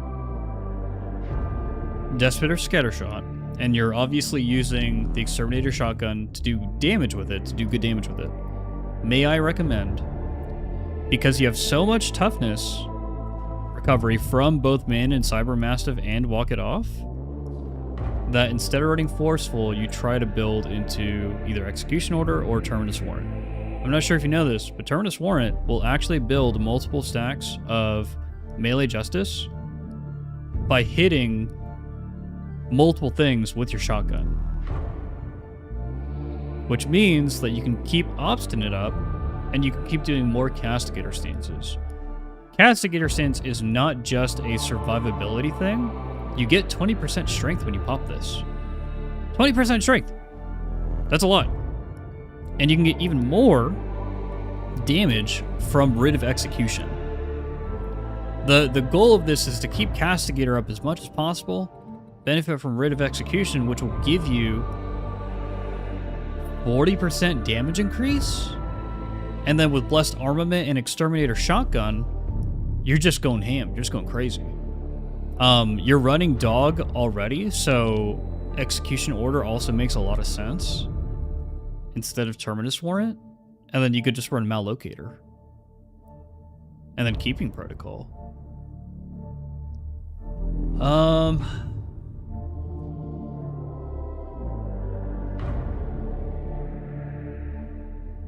jeez.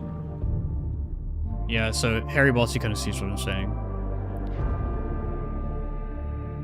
A lot of this is, it's repetition. It's taking this into whatever the highest difficulty you can do is. And this is kind of the problem with not having the scoreboard mod, because you can't actually measure efficiently how much damage you're doing. And so if you don't know, you don't know. You don't know how much damage you're doing. But I don't see this doing a crazy amount of damage because there are some inefficiencies here in the build. Like, we could definitely increase the damage of this by probably 50%. 50 to 100% with more Castigator stance, more Writ of Execution, and Bless Armament. That's a pretty significant increase, while not touching the survivability of the build. Yeah, back to the drawing board, Harry Balls. Back to the drawing board.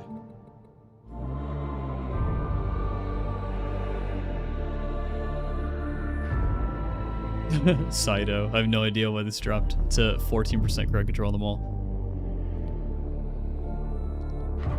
Okay, so we are a regular Shock Maul with Arc Rifle. Carapace Unyielding. I actually like this choice because the Arc Maul does not do good boss damage. The Shock Maul actually does, though. Arc Rifle with Cavalcade, Charmed Reload, Crit Carapace.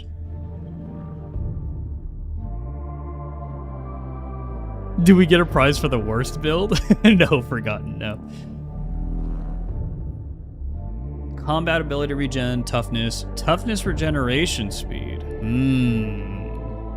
Are we going into... Okay, good. So we are going into Resurgence. Good. Good, I was about to say, if we're not going into Resurgence, then I better not see this on your curios, but you are going for Resurgence, so thank you. Good. Okay, so what are we doing here? So we're doing Power Overload. We're building heavily into the Arc Rifle. The Sphere Command and Medicaid Servo Skull with Power Overflow.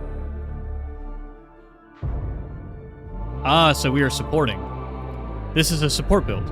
I see, okay.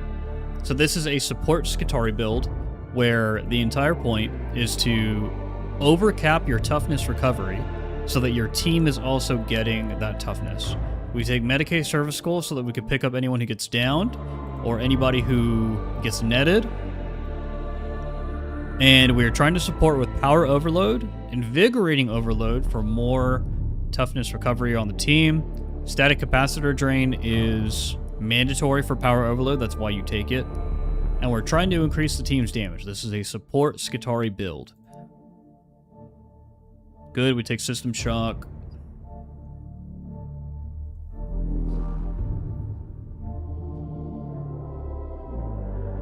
Nicholas, all you gotta do is submit it into the Darktide channel on the Discord. You get kicked out of here? No.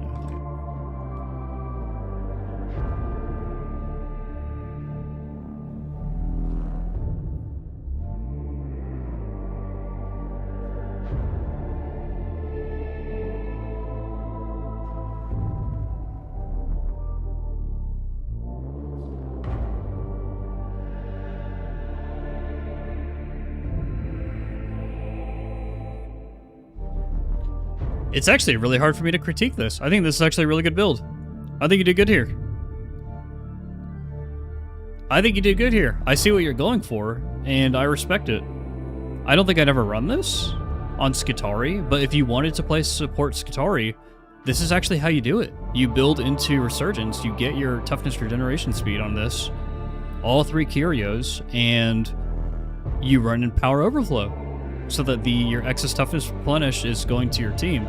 I think that my only argument against this build would be I wouldn't run hybrid melee combat and Power Overload. I would just build into redline capacitors because of the crowd control that you provide from Voltaic Emitter and from Voltaic Motivator. So yeah, you would replace Voltaic Overcharge, get Voltaic Motivator, redline capacitors with all 3 supporting. If you can work Ammunition Restoration Pod into the build with the Arc Rifle, it's actually extremely good. It's extremely, extremely, extremely good. It's really freaking good.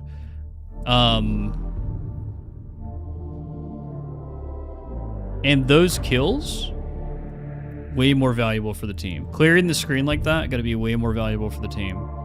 Because you're able to do it more consistently. Same with New Sir Command. You're able to do it more consistently and right away with redline capacitors. Also, Surge Extension, this 25% toughness over 5 seconds, this is going to overcap with Power Overflow and heal the team more efficiently than Power Overload will. I guarantee it. I guarantee it. I guarantee if you were actually recording how much toughness you were restoring for your team, by the end of a match, Surge Extension is going to outperform Power Overload. I guarantee it. I guarantee it. Yeah, I like it. I like it. I like it. I like it. 15% damage increase for 8 seconds. Are you killing 30 enemies every 8 seconds? Yes, you are, for sure.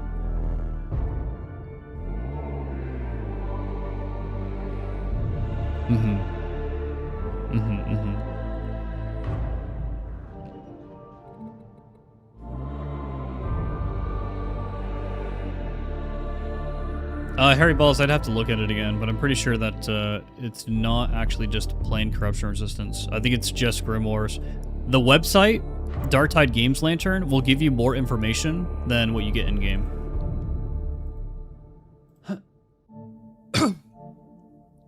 Yeah, if this is a support build, I would also go for, instead of this toughness here, I'd go for revive speed.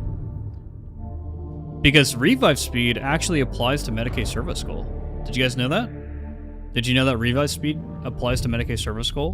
Both for getting people out of nets faster and for getting them out of being hogtied or knocked down faster. It's very cool. It's very cool. It's very cool that they actually baked that in there. I like the concept of this build though. I'm moving this up because I like the concept of like, hey, I'm going to be a support Skitarii and I'm going to support the team with Resurgence, with toughness regeneration speed, and with power overflow. That is such a good idea. That is such a good freaking idea. I thought that I was done showing off Skitarii builds, but I think I might have to revisit this. I might have to revisit the idea, the concept of support Skitarii. You get an upvote, sir. Protoss Shield Battery, Anonymous. You get an upvote for me. I like this. So does this braced autogun build, because this also gave me very good ideas. Good job, Oval.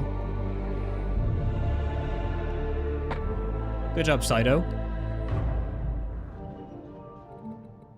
Oh boy, here we go. I'm here for DACA. Shooting vet memes. Half Noman. Hey, the power falchion is actually really good. Don't underestimate the power falchion, okay? I like this. I like this. So we're going for max cleave with Wrath and energy leakage. Shredder auto pistol, dude. Blaze away cavalcade. Flak unyielding.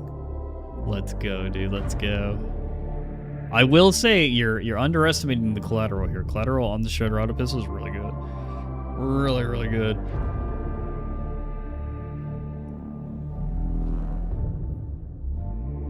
Okay, the classic package here. Yeah.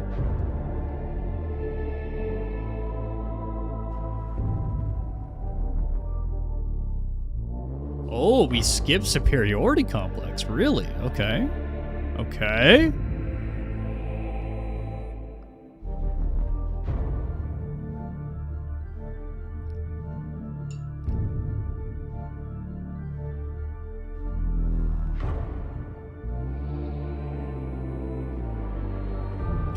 Into onslaught for the Shredder auto pistol, I see. And then we can take Rending Strikes and chink in their armor. So this build is all about headshots, which we can get with Executioner stance.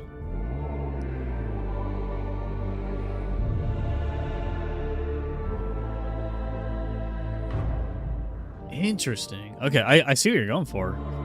We kind of saw somebody running something similar yesterday in Auric and Maelstrom, and this is one of those builds where I think it performs really well in Auric difficulty and below, but as soon as you get into Havoc and you start running into fewer ammo pickups on the map, that's where something like this starts to struggle. And then it's interesting that you take shredders. Well, I guess you would want to. Because we're already taking onslaught to deal with armor. We're not really taking cracks to deal with armor.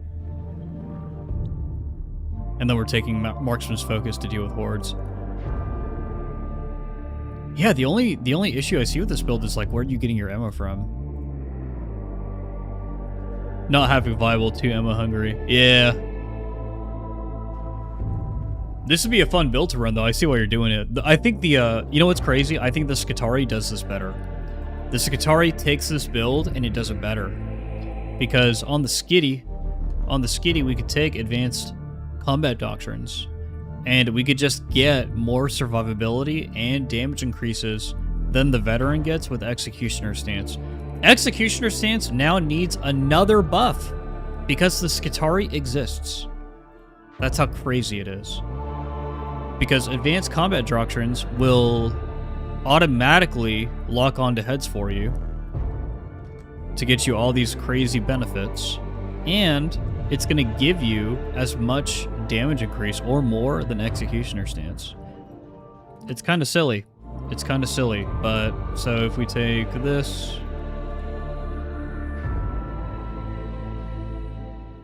with just calculated priority, just this, into, let's say we wanted reload speed and crit, because why not? Why wouldn't you take the crit, right? And then we do new spheric command plus channeled motive force for 15% increased damage. Get the weak spot kills there. 15% increased damage from Mobian Conductor from popping advanced combat doctrines. Let's go ahead and just get the superior defense engrams here. Get the ammo package basically, because if we're using Shredder Auto Pistol, that's what we would run.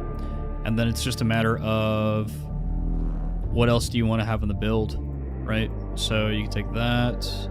We've got 5 more points, so we could get more melee utility than the veteran with just a couple of selections here. We'll take Sure Shot Cogitator just because it's between this and this. So you can take either or. Let's do the weak spot kills just because we're like, oh, we want more survivability or whatever. Cool. Plating, attack speed, attack damage, and we have no keystone. Ah, ha ha ha. Capacitors. And then we would need 1 point. So we'd probably have to give up Reclamation Loop. Yeah. And then since we have Search Extension, we don't necessarily need superior defense engrams. We can take it, but we don't need it. So we could use this point somewhere else. Like if I wanted a bit more capacitance, I could build it into here. But yeah, this build does what you're trying to do with the vet, but better. Very sad. Very, very sad. This needs a buff, dude.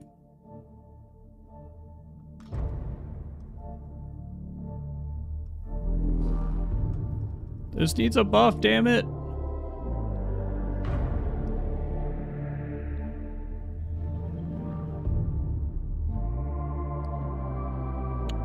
I think the Skitty can get that much rending if you wanted to. I wouldn't take a Shredder Auto Pistol into a Crusher Head. Like, that's something the Skitarii just doesn't need to really do. Because you have the Arc Maul. You have this bad boy.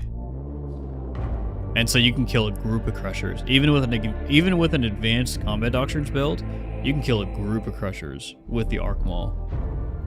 Because of how arcs work. But you can take rending. You can take 30%. So let's say I wanted to go into flensing instead. Let's do that. So we give up capacitor reclamation loop and we go into flensing protocols instead. So we go down here and we can get 15% from this, at least. But then you have to take red line, so it's too much. It's too costly. Because we're going into doctrines and we're going so heavily into range.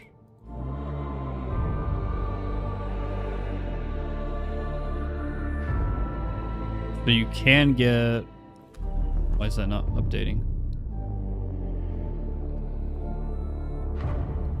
So you can get 30%, but this is no brittleness. This is, you know, Onslaught brittleness is a huge reason why you're able to do what you do with the veteran when you're running that build.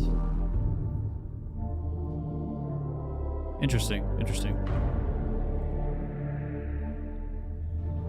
Got it, Dom. Accepted. Thanks for the DM. YouTube taking forever to accept. There you go. Okay.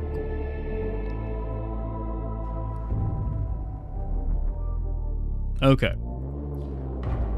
No, I like the meme for this though. This is definitely one of the better builds actually. This is ranked highly in my opinion. Because this fits the purpose of like, oh, like I'm doing Auric, like I'm just gonna go in there and I'm just gonna freaking shred everything with the Shredder auto pistol. Like, let's freaking go, bro. And then he uses Power Falchion. It's so freaking cool.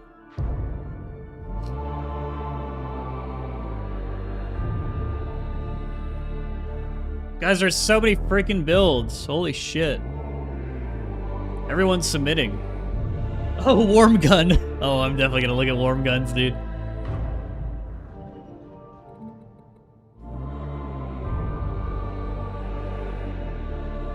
Okay, Gar, you've got 2 build submissions. I'm gonna go with the first build because you submitted it first. So here's Gar's. Superiority Shred, I like that. Melee crit carapace, I like that. Flak Unyielding Manstopper Surgical. I respect this. I respect this. I think that's the Reginald setup. Toughness, Gunner Res, Revive Speed, Stamina Regen, Combat Ability, good, Stamina. We skip out on Entropic Transfer, okay. Because we just want more damage, I see.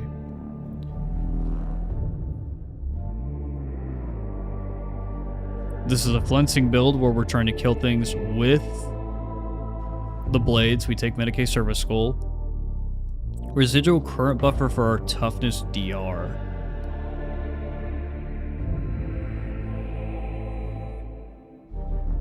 Sacrificing Capacitor Reclamation Loop, okay.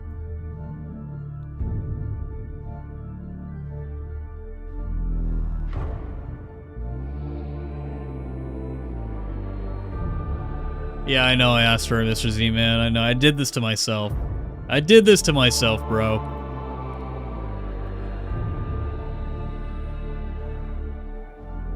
Gar, have you ran this in Havoc yet? That would be my only question, is have you ran this in Havoc? Because the one thing that your build is missing is toughness replenishment. So you're getting a lot of your toughness replenishment specifically from weak spot kills. But the main issue there is that Surge Extension, Superior Defense Engrams, and Entropic Transfer account for a lot of toughness replenishment.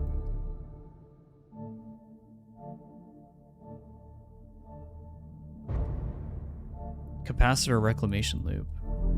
Dude, target prioritization Psalms is actually very good, Gar. Target prioritization Psalms saves the team, and it allows you to kill specials through walls. Specials that you previously did not know existed get highlighted through walls, and you take care of them before they even become a problem. This is actually really good.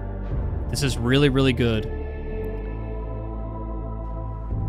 You take auto repair. Where? Auto repair doctrines is not enough. I don't think it's enough, dude. I think that... Where's power redistribution? Where?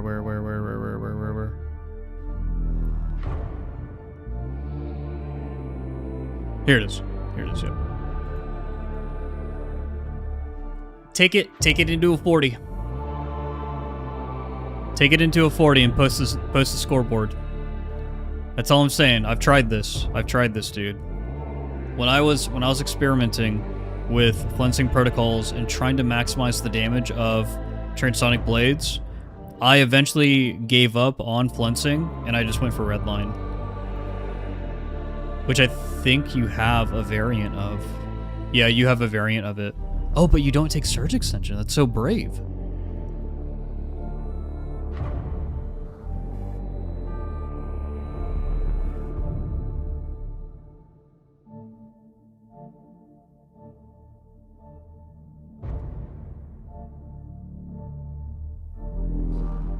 This works better, though. This works better than Fluncing.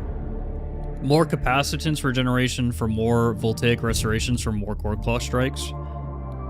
Because Cord Claw, building into Cord Claw is going to yield more damage at the end of the day than trying to build into Transonic Blades. That's just a fact. This is how Skitarii is played. More Cord Claw strikes equals more damage. The Transonic Blades really simply exist to generate capacitance for Cord Claw strike. They're good. They do good work. But Cord Claw does better work. It does more work.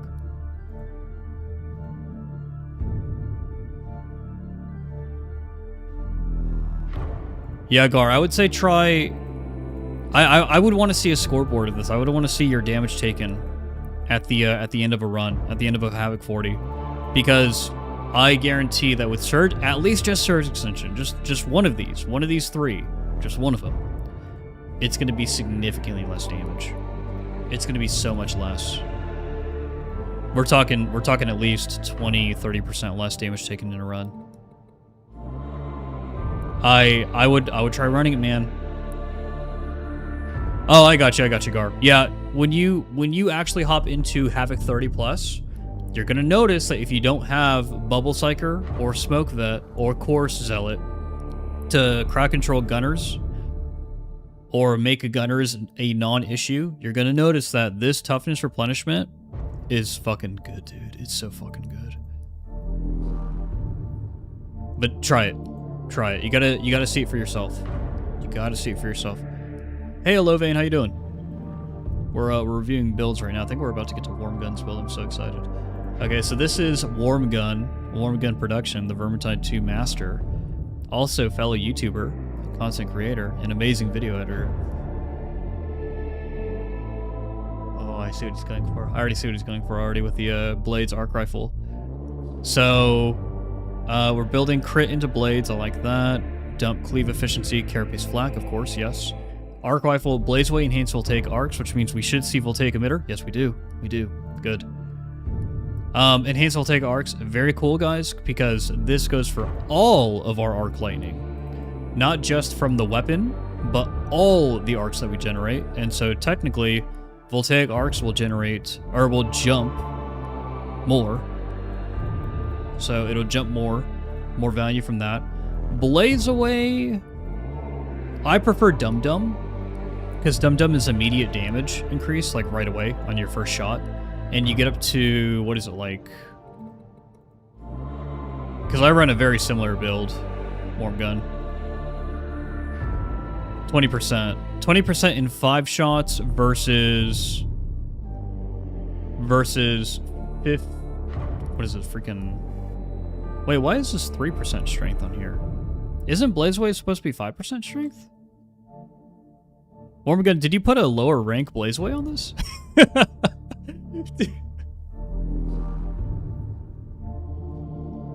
It's actually pretty funny. But I see what you're going for. I see what you're going for. But it's 10% of the magazine spent during continuous fire. So 10%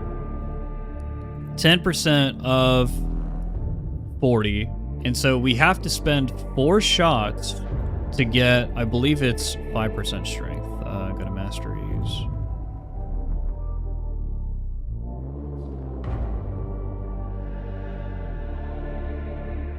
It is 3%. What? What? Huh? No, Warm Gun, don't take Blazeway. Don't take Blazeway. No. I don't think that's worth it. I don't think that's worth it. No.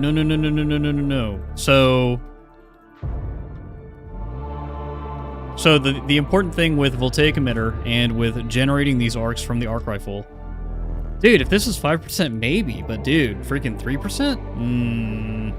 I don't like that. Hold on. What are we taking down here?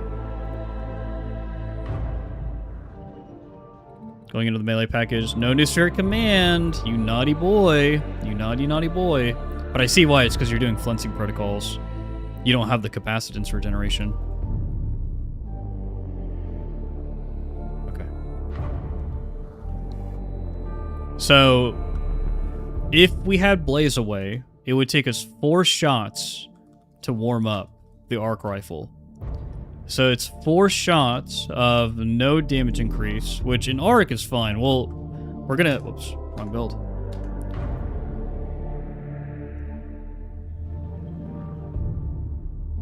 So here's my Voltaic emitter build with arc rifle, and all this is very intentional.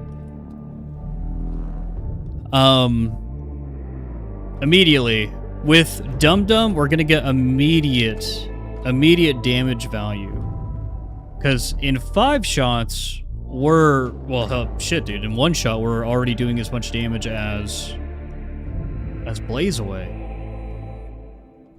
For Blaze Away to be procced, to be working in full capacity, this is how long we have to stand here and shoot the arc rifle for. So 1 stack, 2 stacks, 3 stacks, 4 stacks, 5 stacks. So we have to shoot 20 shots before we're at 15% increased strength. That's a lot. That's a lot of time.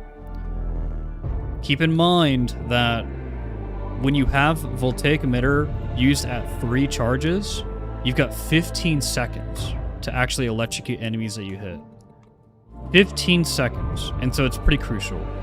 When I do what's called arc bombing, where I will run into a group of elites or gunners.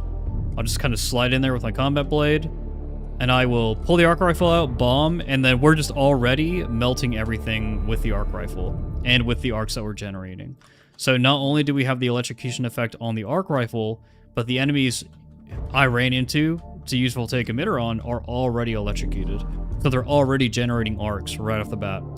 And you generate a ton of arcs right away. And Havoc, it's very, very apparent. Very fast. You just wipe the screen. I don't take Voltaic arcs because this passive is the equivalent of 1 or 2 arc rifle shots. 1 or 2. That's how many arcs we're generating with the arc rifle at any given time. And so it's low value. It's low value. It's kind of a noob trap, to be honest. Like, I would avoid it by any means necessary. You have kinetic energy distributors instead of superior defense engrams or surge extension. This is a man who's done Havoc, because you understand. You understand that the passive toughness is really freaking OP.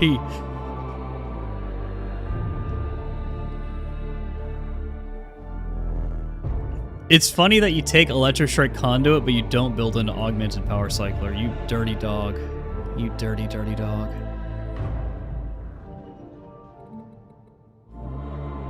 Okay, so yeah, we are smacking into enemies with Transonic Blades a lot. You could tell this man's a Vermintide 2 player, because he's actually trying to build into his melee weapon.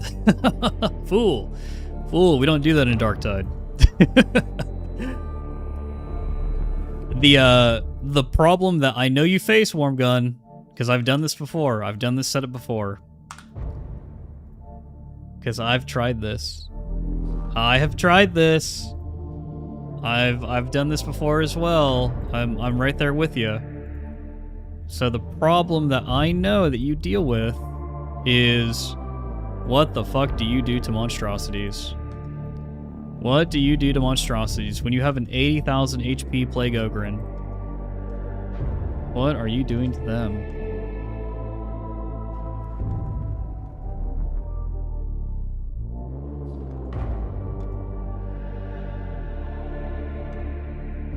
No Nusuric command as well. So we're meleeing into Plague Ogren. Single target stance. What are we doing here? What are we doing here? Put our guy on him. We don't have any Nusuric command, but this will give us 15% increased damage. Let's get our attack speed up.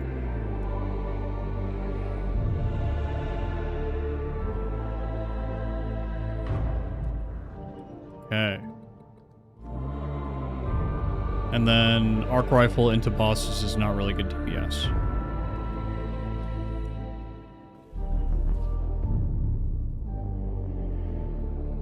This is also a melee build, Worm Gun, believe it or not. Even though I build into the range package over here, this is primarily a melee build first. Just a different kind of melee. So, let's see it.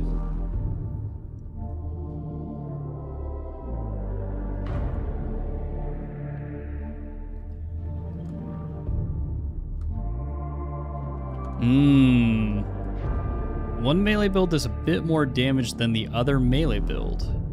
And then whenever we need to cleave, we don't cleave with the melee weapon.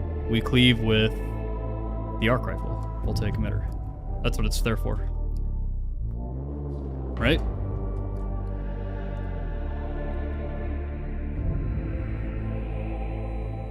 No, building into the blades is hard. Building into the blades is hard, dude. Don't the arcs apply more brittleness stacks for when you're using something like the galvanic rifle? Don't the arcs apply more brittleness stacks for when you're using something like the galvanic rifle? Well, to generate arcs in the first place. So I don't know if you guys know this. The Skitarii does not really generate arcs, guys. Unless you have the Voltaic Arcs ability modifier, or you're using the arc rifle, or you're using the arc maul. You're not generating arcs. So, if we were to generate arcs for the galvanic rifle, your build would probably look something like this. I don't even have the galvanic rifle. I'll put on the Foster Blast Pistol. There you go. Probably look like this with arc maul. And then what, like this? Freaking... this here. So we're doing this? Yeah, you could. With the galvanic rifle, that's probably a 2-tap, actually. That's probably a 2-tap. And then your voltaic emitter can double as this. Because we get our charge. Cool, cool, cool. We got the charge. And then we get this, right? We're hitting the Plague Ogre on accident, but yeah.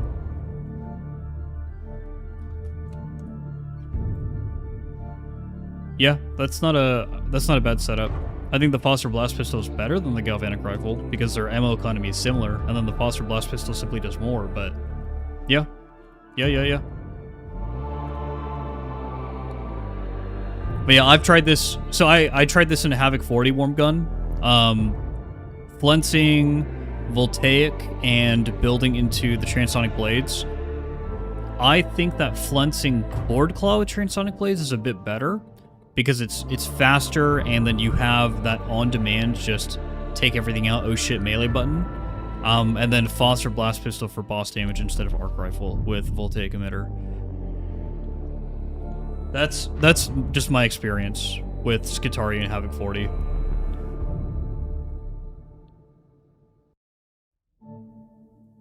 I think that the range package over here on Skitarii is very powerful, and as more spreadsheet players get a hold of this and they test this even more, it's going to become very apparent that Arc Rifle with the range package is insane.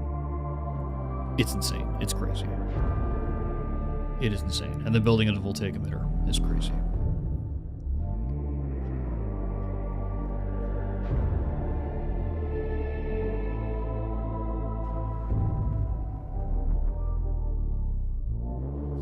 Oh, Fast Axe by Gladius. Yeah, Attack Axe, Maniac's Flack, Shred, Head Taker. Bolt Gun, probably for boss damage, Cavalcade, Pinning Fire, Carapace, Unyielding. No, Kura, I'm going through everyone's submissions right now. We're actually this is actually for a Warhammer game key. This is a contest. We're going with the Lone Wolf package. I like it. We're taking Zealous Dedication and Soul Guilt Scan. RBD's Vigilant. Yep.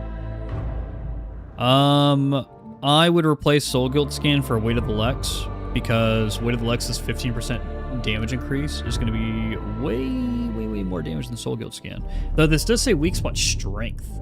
Weak Spot hits grant 2% Weak Spot Strength. Not Weak Spot Damage, Weak Spot Strength. That's interesting. I wonder how that actually fits into the damage calculation. I would rather just have 15% damage on everything, though. Because it's everything. It's your melee, it's your range, it's everything. Excuse me. Direct damage, no bleeds in this build, no daunts.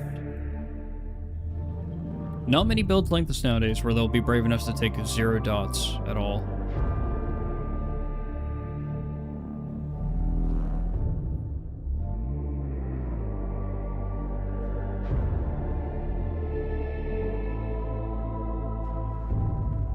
Mr. Z-Man for a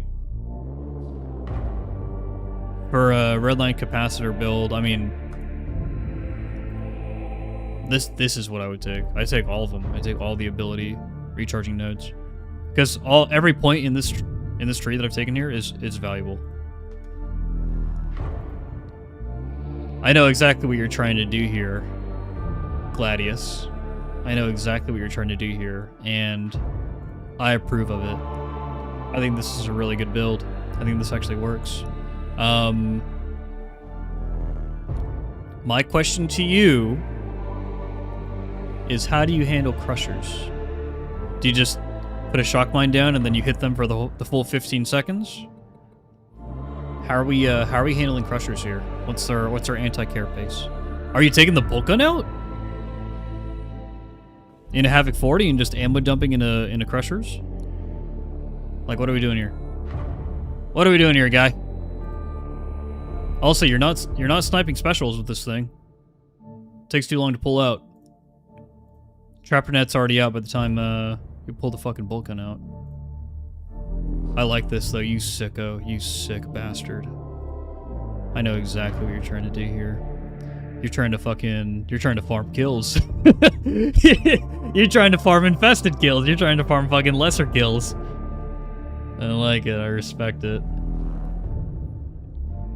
Not many people take Targeted Brutality anymore, by the way, because it's only 5-second max cooldown restoration.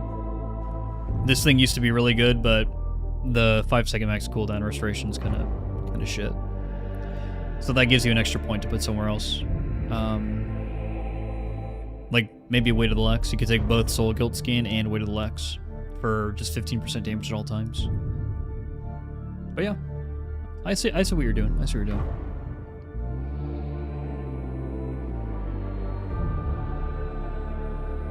Guys, we're almost to the end. Mousetrap Veteran. How long did it take you to get where you are now in streaming? Because I'm just now starting, but I stream on my Xbox Series X. Any pointers on what you should do? Don't stream on console, get a PC. Get a PC, and you cannot grow a stream just by streaming. You have to do other things.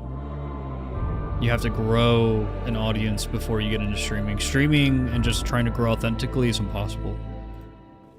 It is not possible, sir.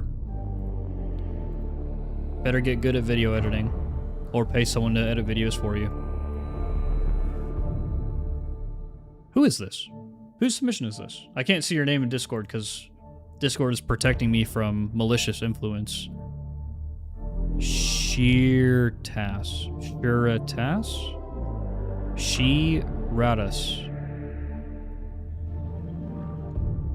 Vet build. Mark III bolt gun, which means that we are trying to go for AoE damage with the bolt gun. Toughness, stamina, and health. I respect being an OG. Okay, so what are we trying to go for here? So we are taking Flesh Tear, Uncanny Strike, and we're taking Serrated Blade. That is an interesting choice.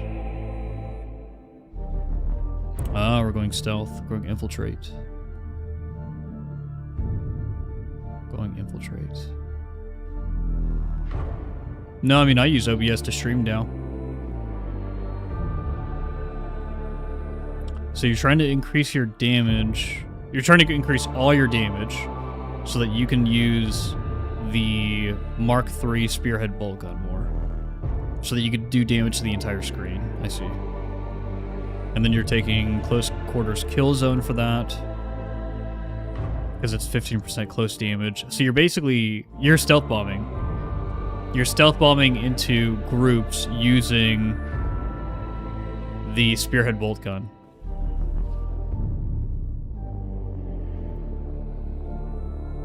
This seems pretty fun. I also, when I run Shredders, I also only take Grenadier. I do not take Grenade Tinkerer unless I'm running lethal procs. This seems like a pretty fun setup. Kind of a good meme-y setup here. I think that I would not take Serrated Blade if I were you. I would get rid of that, or I would take Serrated Blade, but with weak spot damage on the knife whenever you're hitting bleeding targets. I would not take both Flesh Terror and Serrated Blade. I would take Field Improv, because Field Improv is going to yield more damage increase for your team than Serrated Blade will. Yeah, so basically what they're doing here, Les, is infiltrate, toss an aid, unload. Because infiltrate gives you a 30% damage increase, and so this is like a straight up AoE build. But I think that Grenade Veteran does this better though. I think Grenade Veteran does this way better because, so if we go onto our vet here. So in Havoc 40, there are so many elites and specials that you're getting so many grenades back that Grenade Veteran just does this better because you're not only doing AoE explosion damage, but you're also spreading tons of bleed. And the bleed is crucial. You're also trying to do it here with Demo Team, of course, and with Demo Stockpile and Grenadier, but you're missing out on 5 meters for your explosions for the Shredder Frag Grenades. You're missing out on a 50% radius increase, which is huge. 50% is huge. You were talking about wiping the screen. And so when you're doing Grenade Vet, you're doing a lot of what you're doing with this build, and you could even run Grenade Vet with Infiltrate, because the 30% damage is actually going to apply to your bleeds. And so we can do that too. We can do Shredder Frags. I wouldn't even take Trench Fighter Drill. We'll see what points we have left. But Superiority Conflict, Catch a Breath, take the entire grenade package, a knife with bolt pistol and lethal procs. And then we build into Infiltrate here, which, by the way, if you're running Infiltrate and you're not building into Hunter's Resolve, you're a brave, brave man. You're braver than I am, because this DR, if you don't have Golden Toughness and you don't have the Toughness Replenishment from Executioner stance, bro, you're going to fall over. You're going to fall over. I've tried this. Maybe not so much with knife. Maybe we clear the screen fast enough, but it helps.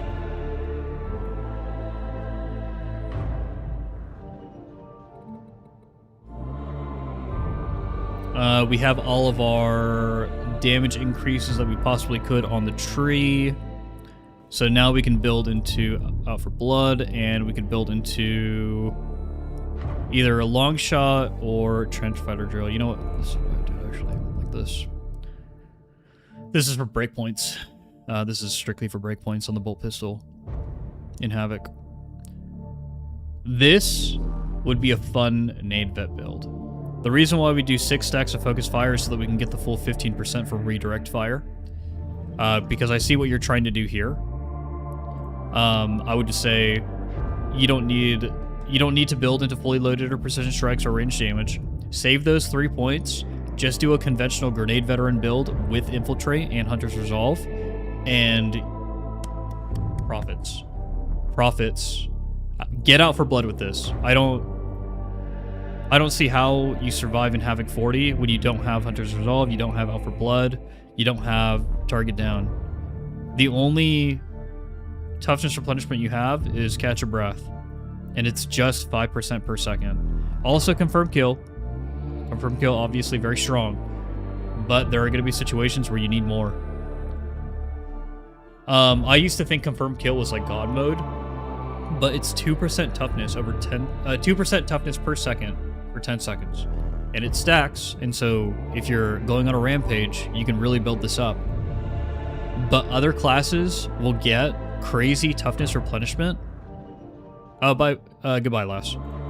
Other classes will get crazy toughness replenishment from doing nothing, like the Arbitrator or the Skitarii. Just for not even getting kills, just for doing nothing. Just for, you know, you get kills on lesser enemies and you get freaking 5% toughness per second. It's crazy.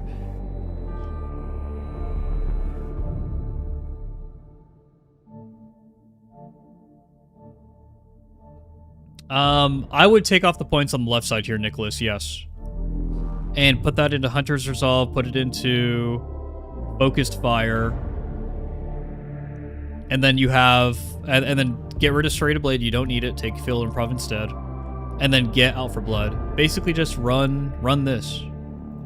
Run the meta grenade build setup, but instead of running Voice of Command, Duty, and Honor, which this build right here, this is a competitive Havoc 40 build. This is a really good Havoc 40 build, actually. More than competitive. This is a kind of OP build. But if you're trying to stealth bomb, do this. You'll deal theoretically 30% more damage with your blades, which is where the vet's AoE damage is going to come from, or the majority of it, anyways. And infiltrate's really fun. I might run this later. I might run this on stream later, actually. Thank you for the idea. Yoink, that actually goes up here, because this is a really good idea.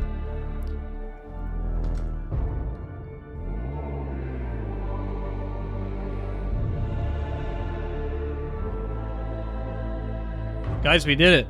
We got through all the builds. Holy shit. Holy shit. We got through all the builds. Oh! Oh my god. Okay.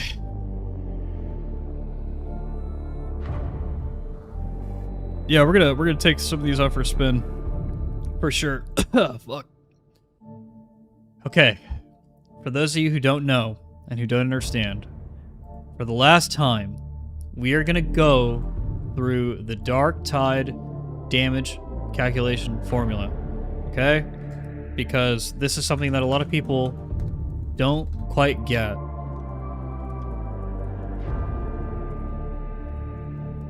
And this is something that is going to help you whenever you're making your builds and you're on your build making journeys and all that stuff. So here's J-Stat. He's the OG. Okay. Alright, pay attention.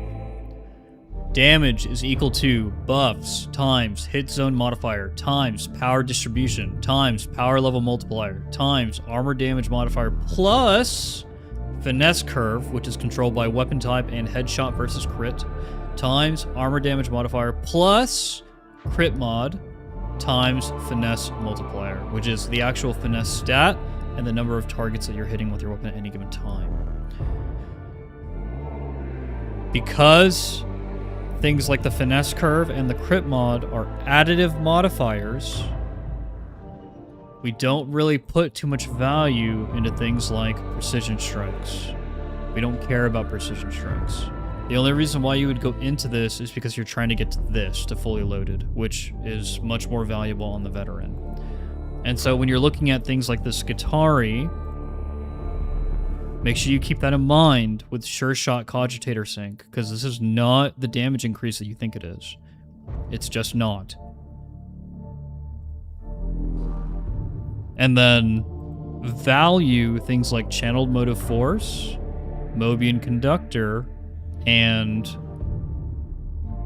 Galvanic Marking Array. Value those pretty high, because that damage increase applies first, and it increases your base damage by a fuck ton. By a fuck ton, dude. By so much. Because buffs apply first. Buff stuff first. Okay. Okay. I'm gonna take this out for a spin. I'm gonna take this infiltrate build out for a spin. And then also the Arbides freaking autogun build. So let me be clear. These are the top 3. 100%. 100%. Let's get rid of all this. So, in terms of actual effectiveness and having a possible role in a Havoc 40 run, bro. Support Skitarii. This is a really good idea. This is a really good idea, and I want to try it. I want to try bringing it into a 40 run. I might hit up some friends later to see if we can pull this off. But Saito, this was a really good idea. This is a really, really good idea. I think I would replace the shock maul with a knife so that I could actually do boss damage. But good job. Good job with this. I don't know if you're still here or if you tuned out, but very good job. I would also replace power overload with redline capacitors, personally, because I think that with resurgence and power overflow, you're going to get more toughness for yourself, which is going to translate to more toughness for the team. Good idea. Good idea, dude. Good call. This is creative. This is creativity. This is why the Skitarii is so freaking dope. And then braced autogun, bro, on the Arbides, dude. This is such a good idea. I think that I would want to run this with, well, how much toughness recovery do you get with Terminus Warrant? Not a lot, right? You get the toughness DR. Oh, here it is. Terminal Decree. For each stack you spend, replenish 1% toughness to you and allies and coherency. I don't think that that's a lot, though. I think you might run into some issues.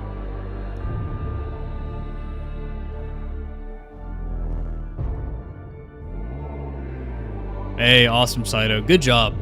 Good job. But yeah, an autogun on the Arbides with Castigator stance, Root of Execution, and Blessed Armament really intrigues me. I don't know how I would run this. I think I might actually do Lone Wolf. I think Lone Wolf would be funner with Arbides Grenade, just for the increased base damage and attack speed. But I wanna try to figure this out. This is a very good idea. And then this right here, just running Infiltrate with Nade Vet. I'm gonna give it to Saito, guys. I think Saito did a wonderful job with this. Yeah, Saito, you're gonna be getting the code. I think this is the winner here.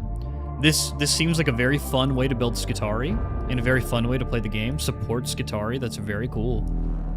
And I think that I think you got a good idea here. I think you hooked up something really, really cool. Good job. Everyone say congratulations to Saito. Congrats, Saito. Also, welcome to the Discord. Welcome to the community. Let me link this over to you.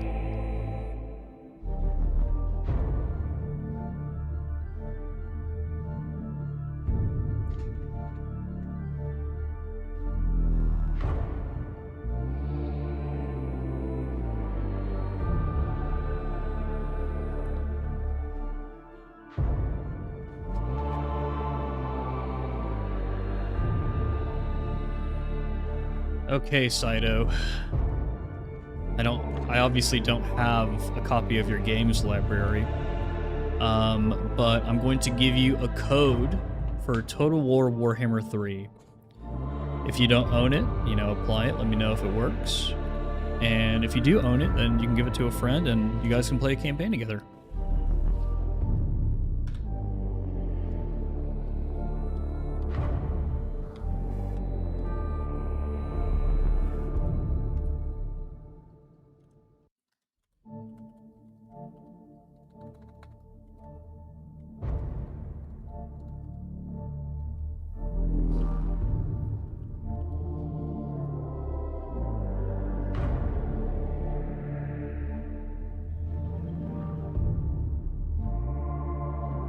I live for build crafting. Guild Wars 1 spoiled you as your first MMO. Oh, Saito, I did a lot of Guild Wars 1 and Guild Wars 2. I'm actually really intrigued with how ArenaNet is going to be doing Guild Wars 1 Reforged, Guild Wars 2, and Guild Wars 3 all at the same time. Supporting 3 games all at once, that's dedication, that's commitment, dude. And they're so consumer friendly. Oh, there you go, Saito. Well, I'm glad you're going to be able to use this. Okay.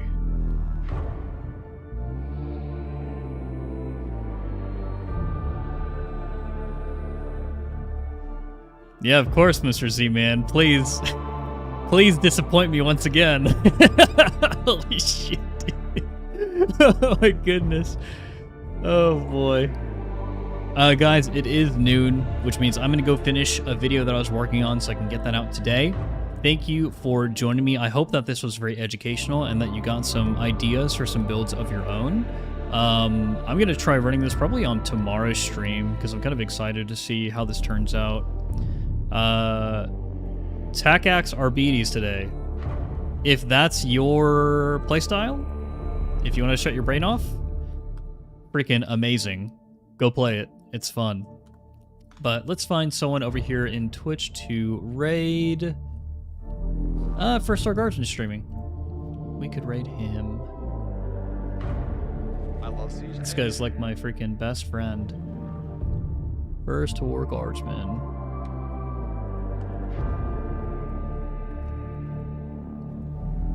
There it is. Alright guys, I will see you in the next one tomorrow. The Emperor protects.